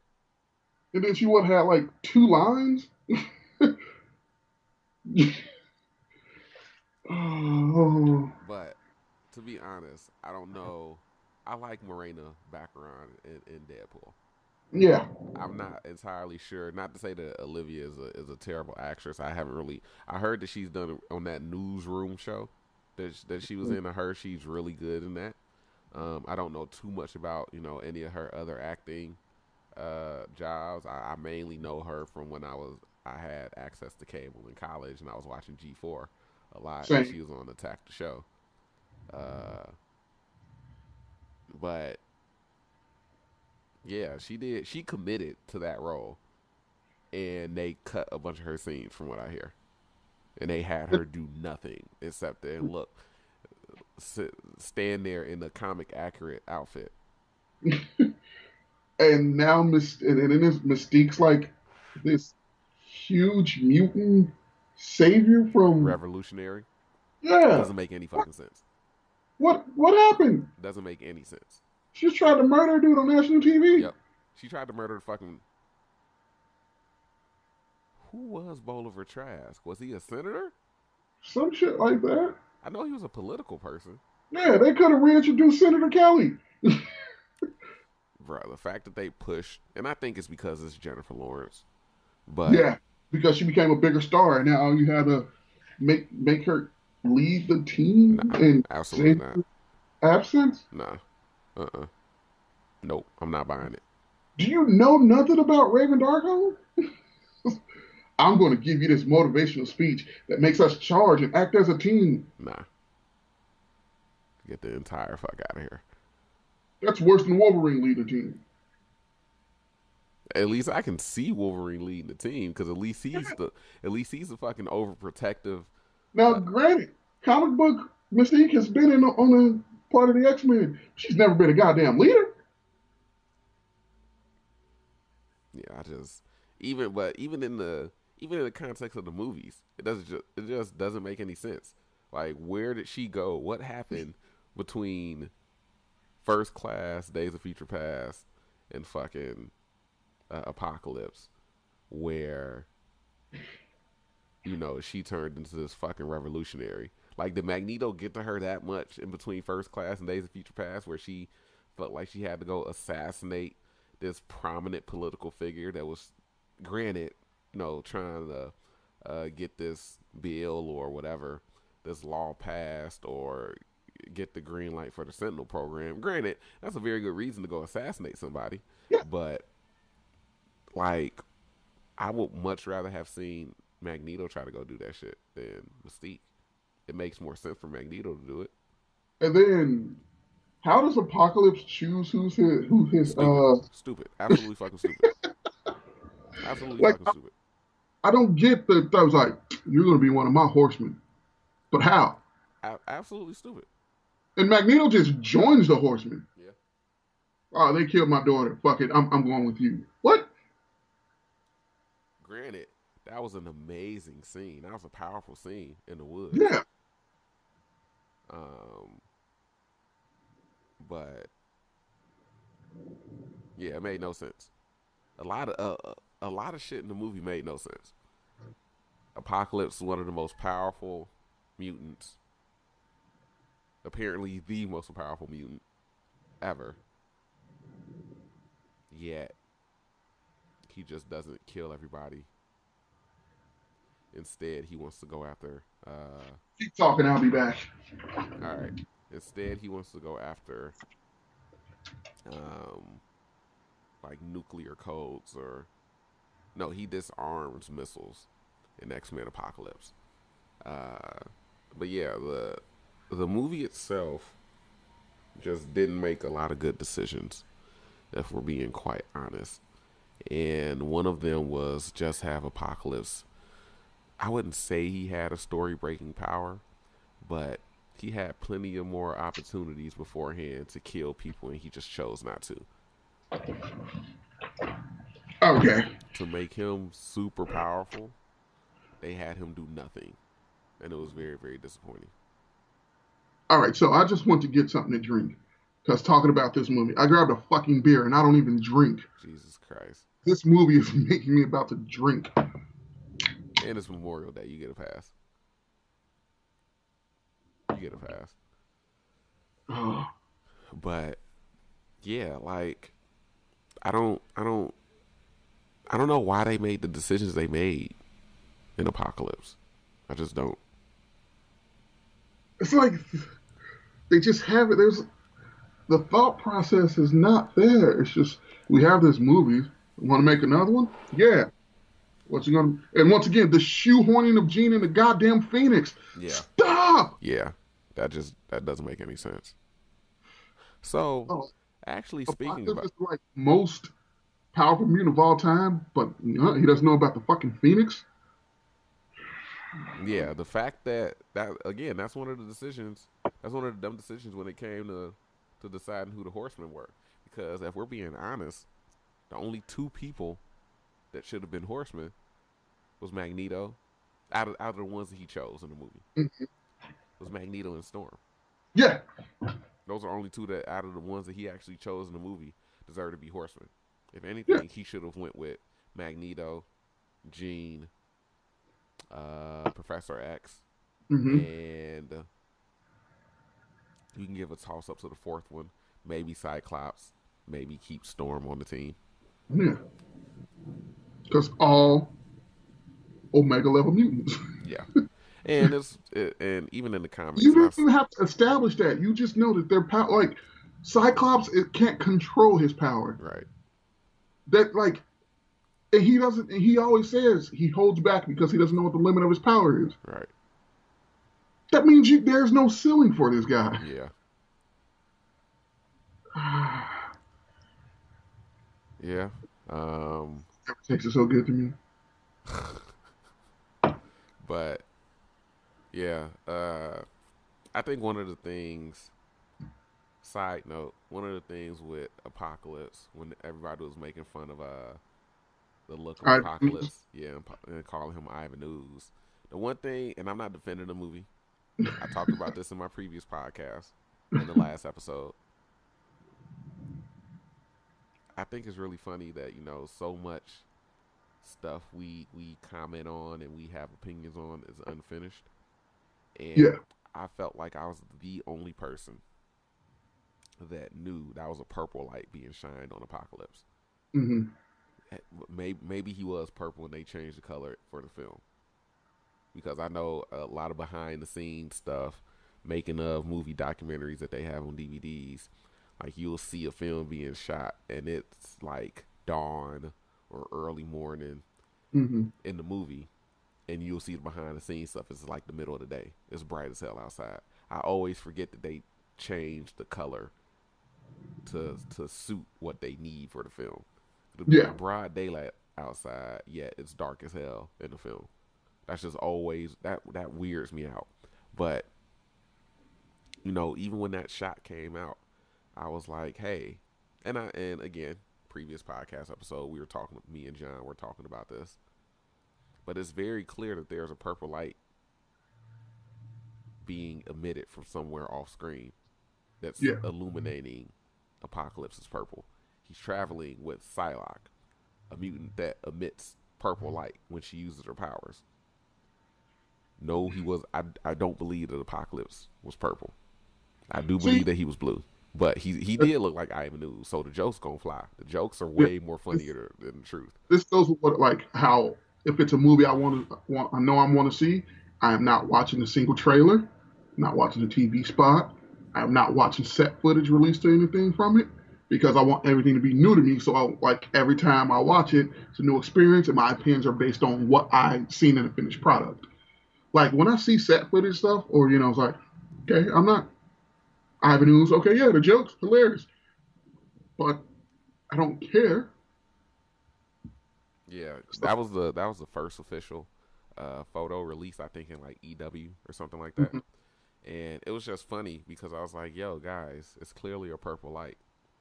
I don't think he looks like that. He probably is some type of shade of purple, maybe, but mostly that's a purple light. Because even if you look in that same picture, I may or Mhm. may not, when I upload the video for this, just like I did with the previous episode, I may not provide a picture. But I'm fairly certain in that first shot, they show Apocalypse, Storm, uh, maybe Psylocke. It's more than one person in the picture with Apocalypse in the very first set picture shown from Apocalypse. Storm is purple too. Truth.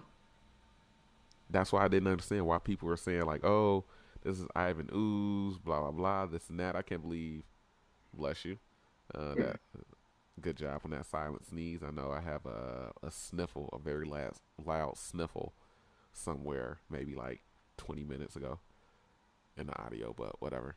But yeah, that's why I was like, yo, guys, other people in the frame are purple too.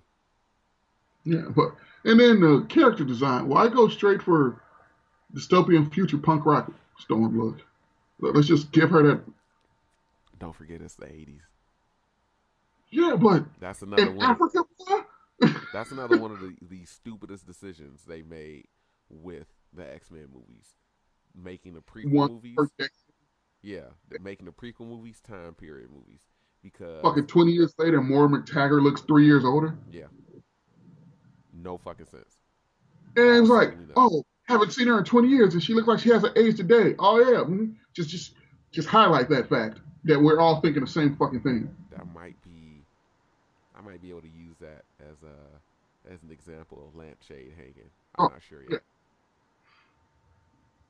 I gotta look up the definition of lampshade hanging, but I'm pretty sure that's it. That's a prime example. But yeah, that's one of the dumbest decisions made.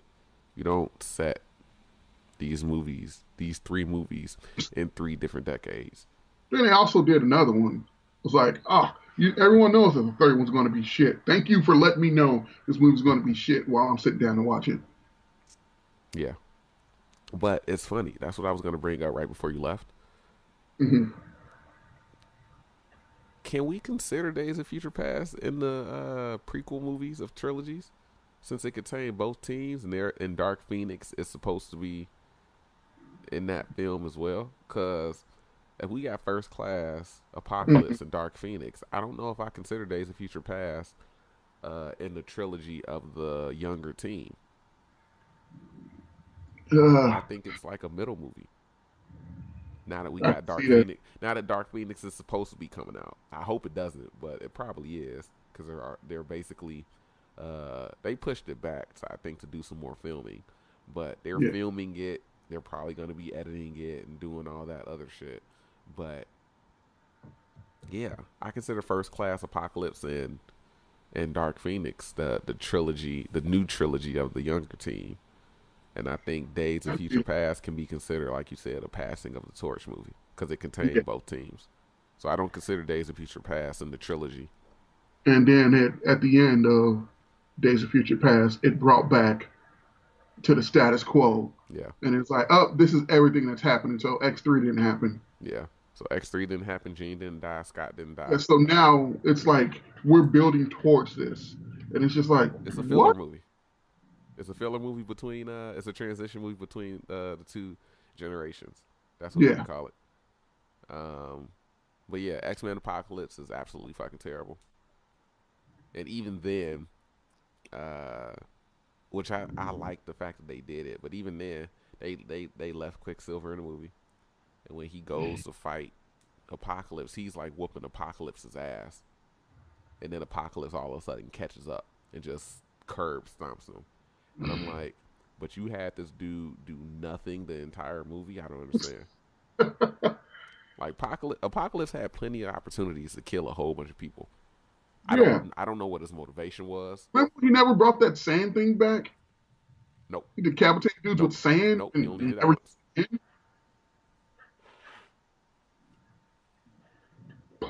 That's Why why. introduce it? Yeah, no, that's why I said like he when I was monologuing when you were going to get your beer, Mm-hmm. um he was for the most powerful mutant ever.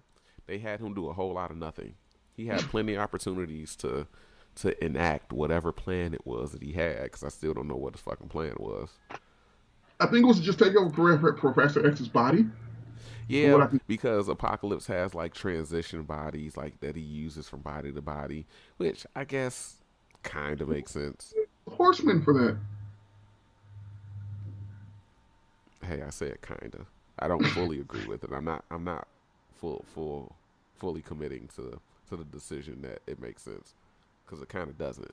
But Like, look, I can get over a couple of plot holes in your movies, but when your entire movie is a plot hole contradicting the previous plot hole, but not in a way that explains away the plot hole, it's yeah, it's which is why it's NBA Street Volume Two game Level Two Game Breaker dunk in the dumpster. yeah. What came after Apocalypse? We're on Deadpool 2. Damn, No, damn. Logan. Logan. Logan. Okay, so you haven't seen Logan. Okay, yes. Now let me tell you why. Okay, yeah. The X-Men franchise has done this to me. You're probably gonna I say am the same at, thing that I say, but go on, keep going. am at a point where I will give you two movies, maybe three. I'll go three. You give me three movies and they're all shit, I am not watching any more of your movies. Now, with the X-Men franchise, I've watched basically every movie up until this point. And by the time they announced Logan, I was like, I just don't care anymore. Now, with Deadpool and Deadpool 2, I don't really consider them X-Men proper. Well, it's based on characters from it. So let me give you an example. I saw Man of Steel. I saw Yawn of Justice. And I saw Suicide Squad. And Wonder Woman came out. I was like, I don't fucking care. Now everyone's like, it's a good movie. I was like, I just don't fucking. I have not seen Justice League. Why? Fucking X Men. You ruined me. It's like I can give you so much hope, and you keep disappointing me. I just give up. This is why this is a great topic for me to join this. X-Men has ruined me from giving anything a chance anymore. This franchise is the reason I am so fucking jaded. I am so cynical because of this franchise, because of this movie franchise, because I know they can do better. I've seen them do better, and this is what they give me. So when Logan came out and it's like all these ratings, it's just a perfect end for this actor as a character. I was just like, I don't fucking care anymore. Yeah, You haven't given me a reason to care. I can completely understand that. Um, Now you haven't seen Logan. I have. I have a review of Logan on the channel. If you guys want to go check it out, go ahead. Um, my thoughts on Logan. Logan, let's get this out of the way. Hmm. Logan is severely overrated. It is. It is really, really overrated. Now that I said that, Logan is a very good movie. Hmm. It's very good. However, and I say this in my review, the legacy of the X-Men films tarnish the greatness of Logan. I can The see that. the fact that you had by the time Logan rolls around, Logan is what, the 10th movie? Yes. 7 out of 10 movies were about Wolverine, or 7 out of 10 movies had Wolverine as like the focal point of the film. Set 6 or 7 out of 10. It shouldn't have taken Logan to get this type of Wolverine movie. It shouldn't have taken down there 20 years to get this type of Wolverine movie. Um, the legacy of the X-Men films not being great X-Men films stops me from saying Logan is great. And as I just stated, the legacy of them not being great movies in general prevented me from seeing this movie. That ties everything together. Patrick Stewart's leaving as Professor X, Hugh Jackman leaving as Wolverine, and I'm just sitting there and it's like, this should be more poignant than it is, but I don't care. Yeah, You've had these characters for better part of 2 decades, or close to it, and you haven't done anything enough to make me care, except for they're leaving yeah. Um, Now I own Logan on Blu-ray. because of that fucking Black Friday sale. Yeah, I think I did buy it when it was like 14 or 12.99 or something No, no, like that. no. You got it for 7. Did I? Amazon Black Friday. You got that Power Rangers. What is it like? Oh yeah, that's right. Yes. That's right. That's right. That's right. Yeah, that's how I am. I buy a lot of movies when they go on sale. It doesn't necessarily have to be, Black Friday or something like that. But like Justice League and Wonder Woman, I'm gonna buy both of those on Blu-ray. Absolutely, because I like owning movies so I can go back, watch them whenever I want. I will Um, watch those movies if they're released once on VHS. That's the only time I watch it. Jesus Christ, you and this goddamn VHS. No, no, no. See, I say it like this. Some movies should only be watched on VHS quality, which means it's not that good of a movie, so you shouldn't get that great of a visual experience. Jesus Christ. I haven't heard one good thing about Justice League. That's an entirely different topic for another day. I thought it was an okay movie. Was it great? No. Was it good? No. But was it like dumpster fire, as some people were saying? No. It was there. It was okay. A lot of poor decisions were made in it, but it was an alright movie. It had it had some cool things going for it, but overall it was like, you guys should have and could have done better. But going back to Logan, um, I plan on buying Justice League and Wonder Woman on Blu-ray. But when they drop down in price, I don't want to spend the full like $24.99 for the movie. But Logan is a movie that I own on Blu-ray that I've yet to watch.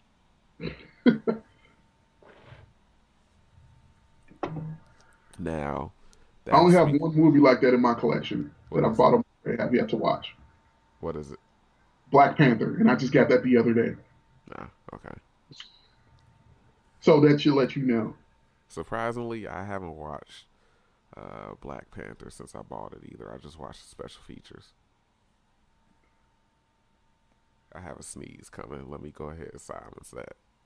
Yeah, but as I was saying, I haven't watched Logan because the legacy of X-Men.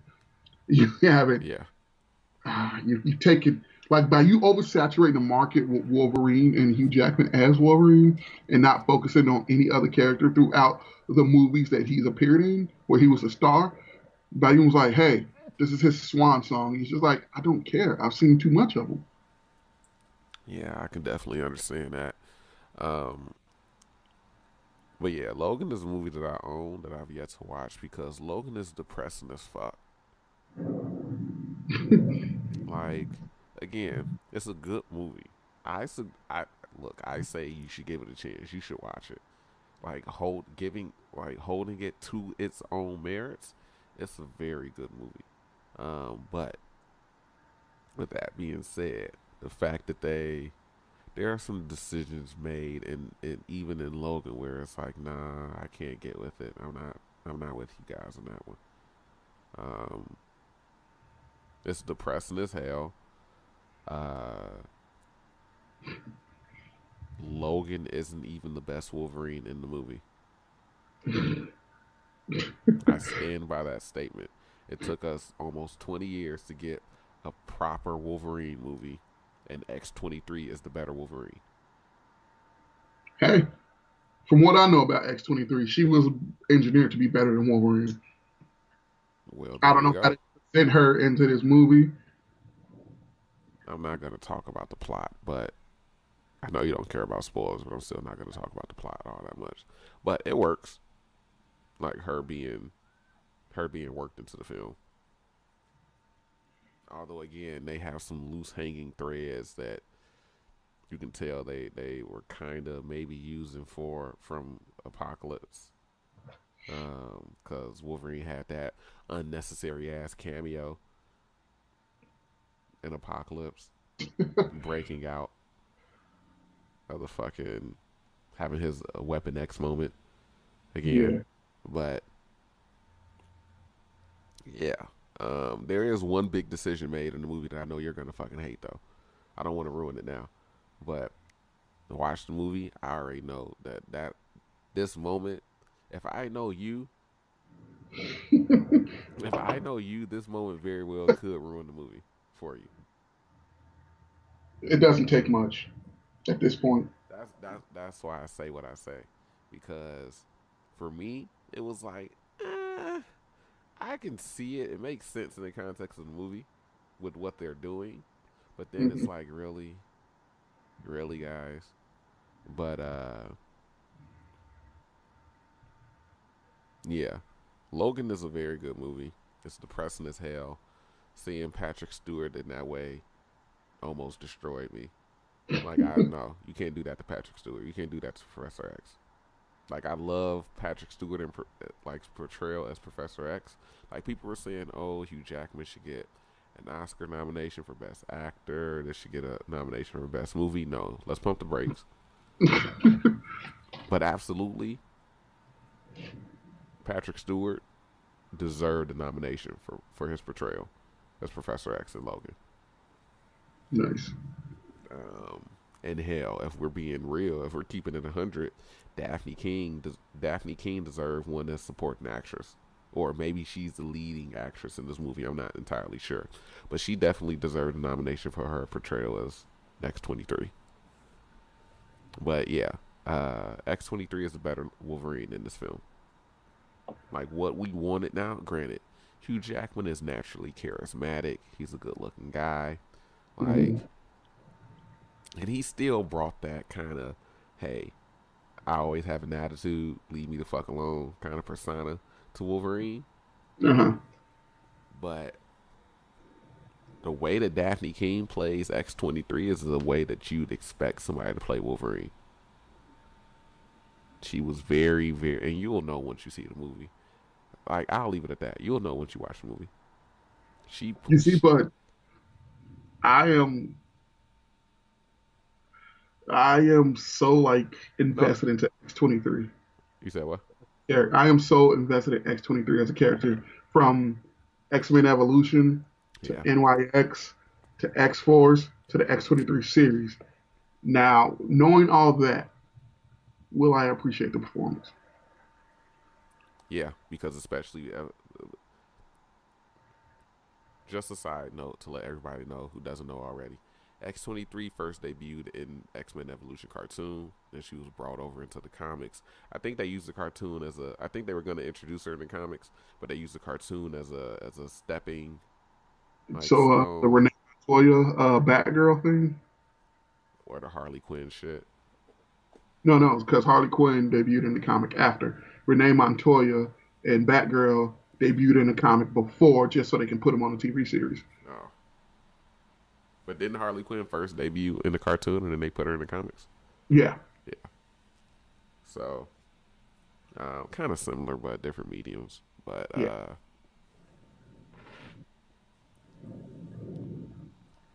yeah, if we're basing this on X-23 first debuting in X Men Evolution, Hmm. Daphne King plays her similarly.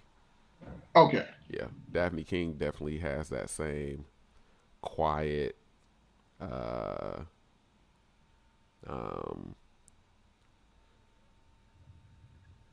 she very much has that kind of icy persona, Hmm. like cold, like as a person that, you know what, I'm just like if I say hi, I might not say hi to you if I see you because you look like you're gonna snap at me for speaking to you. So I'm gonna just keep it pushing. But yeah, Daphne. If we're going, now I haven't read much of X-23 in the comics. I still have to finish my fuck. I can't remember which run it is. I don't think it's the Marvel Now run of X Force, but it's the run of X Force where Wolverine was on it, Deadpool was on it, Warpath, X-23 when they had the black and gray suits. Oh, that's after the Cyclops Kill Squad. Okay, If that Deadpool. Yeah. yeah, that's the run on X Force I need to finish reading. Um, actually, I never started it because I just had so many downloads that I just couldn't get to them all. But Yeah. that might have been no, that was before Marvel Now, because Marvel Now X Force was Cable and X Force when he had that that weird ass tiny arm or some shit, Because my and Colossus was X-23, on the team. I watched I watched X-Men Evolution out of habit because it wasn't that good of a show. Then they introduced X-23. Then it was NYX, which is Christopher, was it Kyle Craig and Christopher Yost, because they wrote X-Men Evolution and they introduced the character X-23. Then they started writing the comic. Yeah, Then they took over X. I didn't read her time in New Mutants, which I'm gonna probably go back and read. Then I read X Force, and I was like, Jesus fucking Christ, Laura. yeah. Laura was. There is some stuff. I think Laura is in the Marvel Now Cable and the X Force run. Um, because I do remember there being interactions with her and Cable, I believe, over some decisions that are made Mhm. uh, on missions and shit like that. But I need to go back and read the Phantom X. Wait, no, I think Phantom X is in the Cable and X Force version. But I need to go back and read the Deadpool, Wolverine, X-23, X Force run. Um, but yeah, if we're going on, I loved X Men Evolution, by the way. I absolutely loved it. But if we're going on that, yeah, Daphne King does a portrayal justice. So I don't think you'll be disappointed with that. But Logan is a very good movie. It just there are some decisions made in the movie that don't really hold up for me, don't really work. But I do suggest that if you haven't seen it, go see it. If you're a general audience member, you're probably gonna love it. If you're more aware of the comic books, you'll probably still like it. But there are probably gonna be some things that don't really make sense to you. But overall, it's probably a fine movie. But yeah, so I'll say Logan is definitely in the good pile for me. So if we're Hmm. keeping it a buck, 2 for 9, no 2 for 10, because Logan is the 10th movie. Because Yeah. Deadpool is the most recent. Deadpool 2 is the most recent one. So 2 for 10. But if I'm adding X2 and Days of Future Past, 4 for 10, still not a good percentage at all. Yeah. Um, Deadpool 2, very last movie.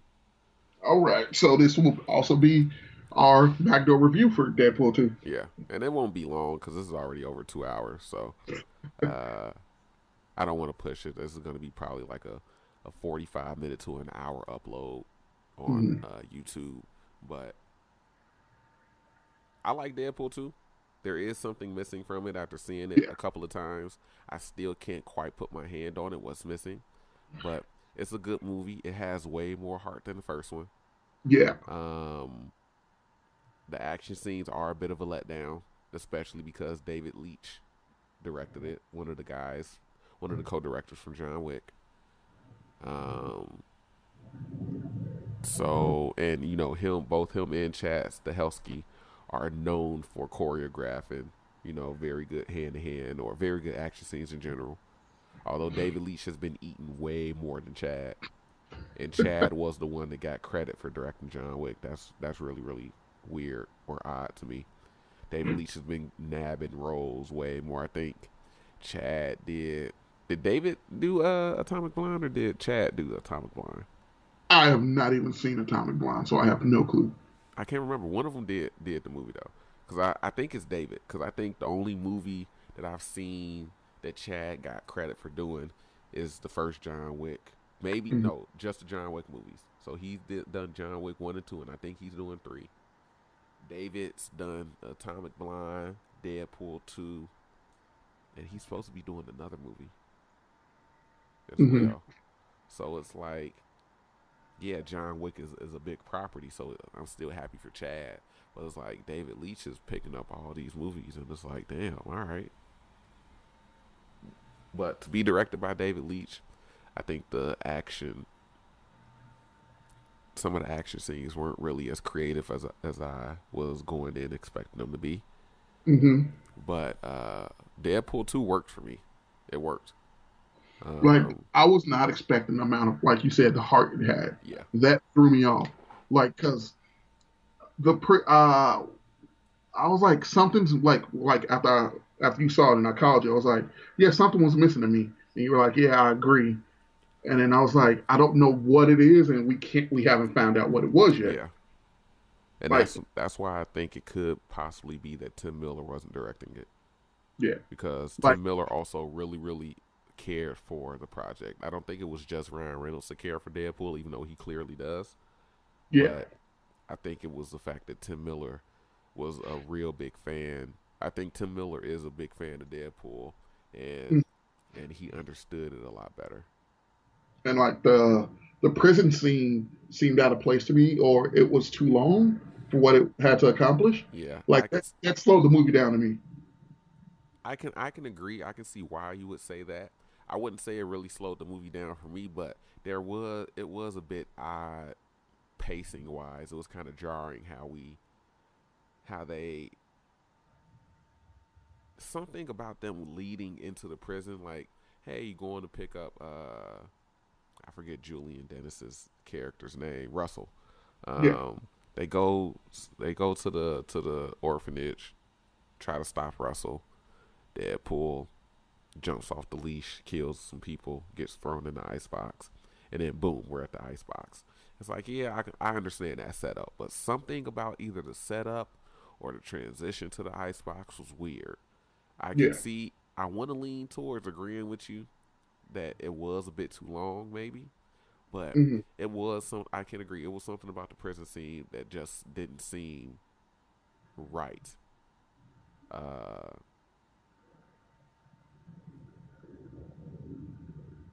Somebody's calling me on my phone, but I have to get back to them. Yeah, like, because I was like, okay, pacing's good. All right, it's just starting off. They do like without getting into spoilers, they do what they do. All right, Wade joins the X-Men. Got his trainee jersey on. Yeah. Then it's like boom, Colossus goes off into prison, and then it screeches to a halt. Like the pacing just disappears until Cable shows up. Yeah. No, I think one thing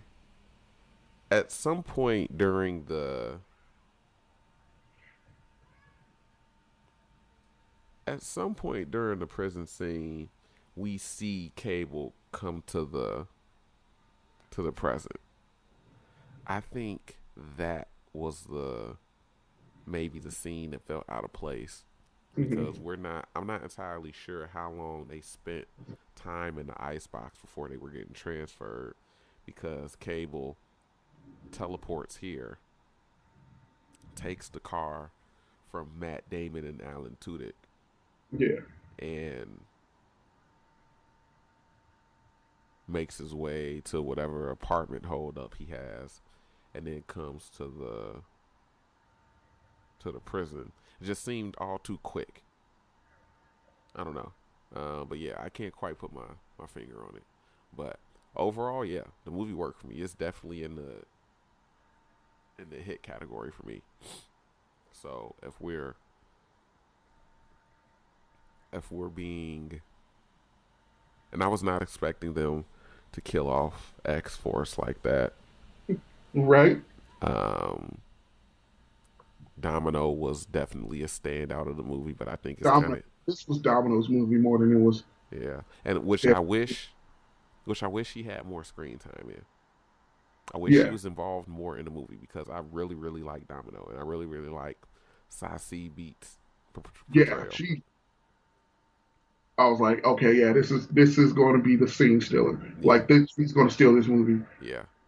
Um, and I will give them credit for that though. The action scenes involving Domino and kind of Mm. displaying her luck were very creative.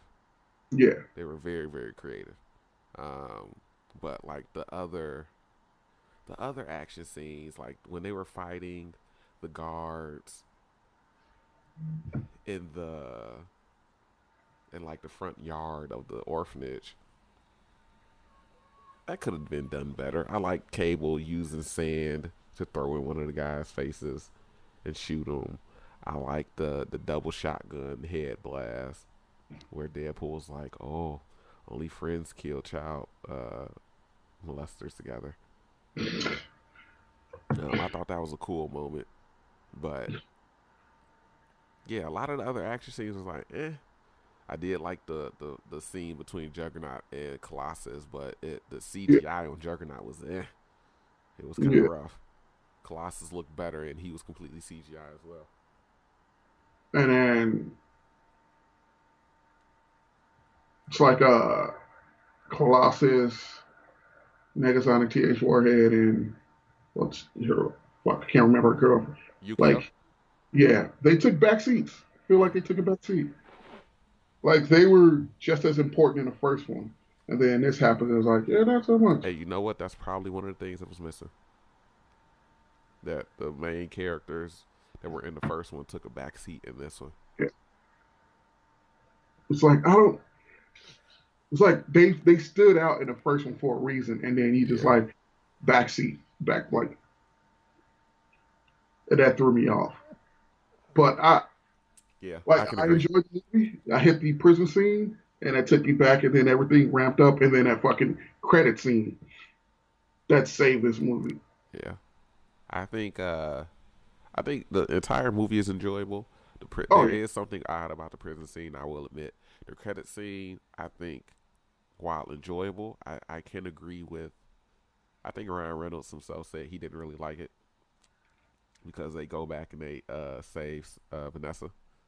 yeah. Like So it kind of that. undoes the movie. Yeah, I was like that. I was like, oh no. but then it's just like I got some other shit to fix that can only be like if it was just, hey, I got time travel now. I got some shit to fix. Yeah. Um, but throughout the movie, when they first killed her in the beginning, Hmm. and the movie's been out for a couple of weeks already, guys, so this doesn't really warrant a spoiler warning. We always do them too late anyway. Yeah. But when they killed her in the beginning of the movie, I was like, damn, I wanted to see her get her powers. I don't know what they're gonna do with Vanessa. I mean, she's alive, so they it's open for them to bring her back in X Force or something else. Because even Ryan Reynolds himself, Said there's no point of a three yeah, unless you need a good reason for a three. yeah, and he says Deadpool works best if you take stuff away from him. You can only take stuff away from him so many times before it stops working. So I mean, Truth. I can agree with that. Uh, but I mean, they might be able to bring Vanessa back. I mean, hell, that might be a plot for Deadpool 3. I don't really want to say she gets kidnapped because that'll be kind of a do over of the first one.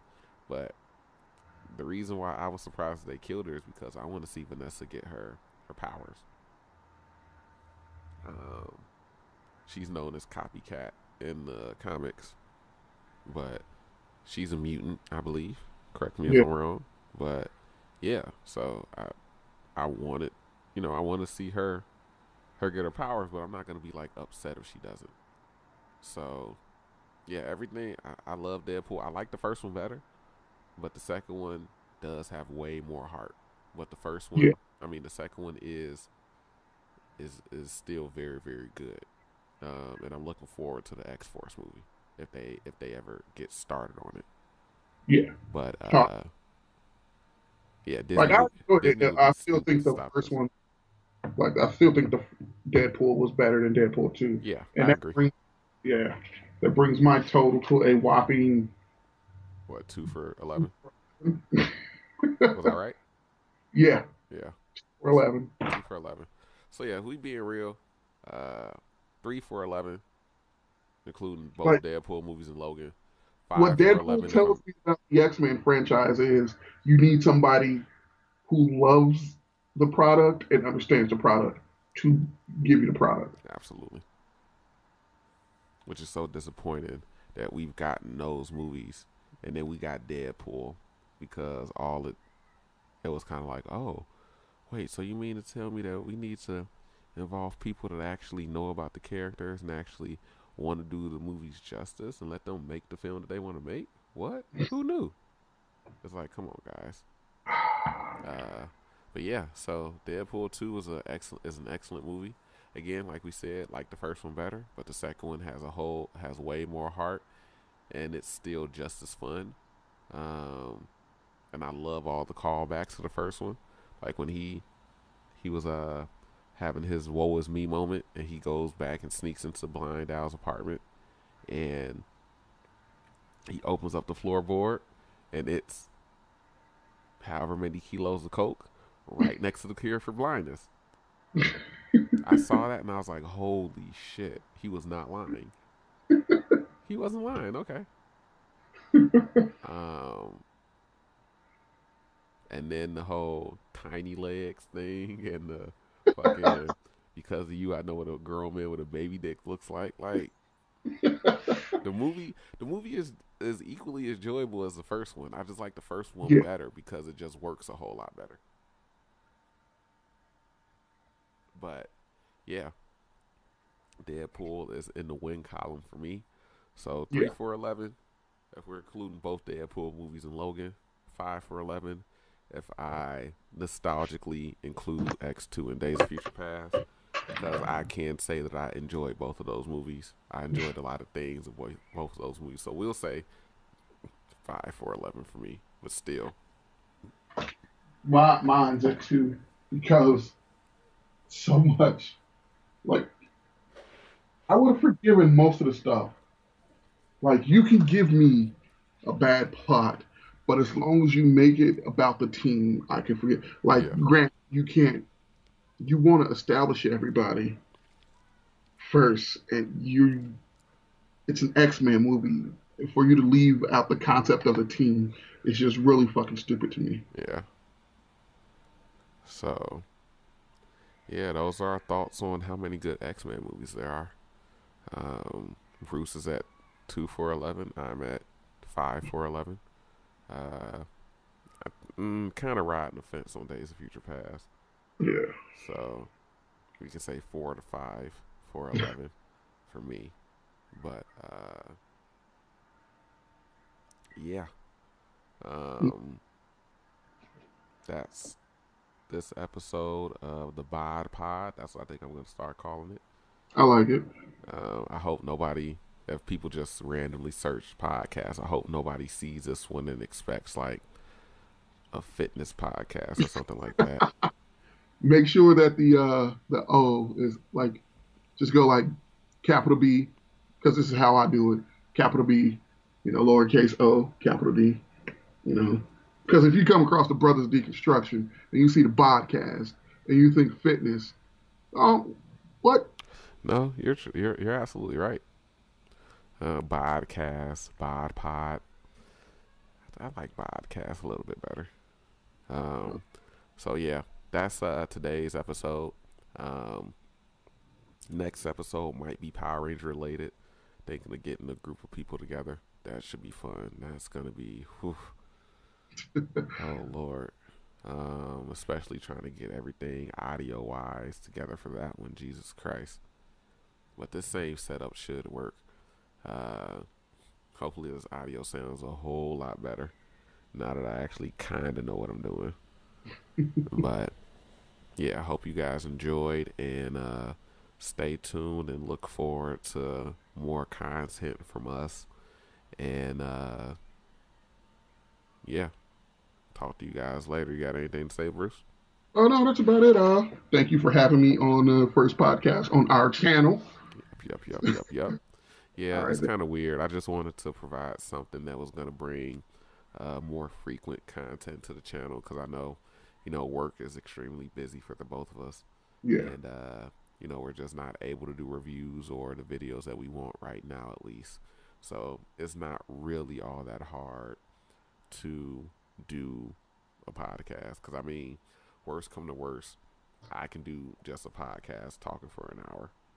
Or I can just call you up and be like, hey, let's talk about something instead of trying to find different people each time.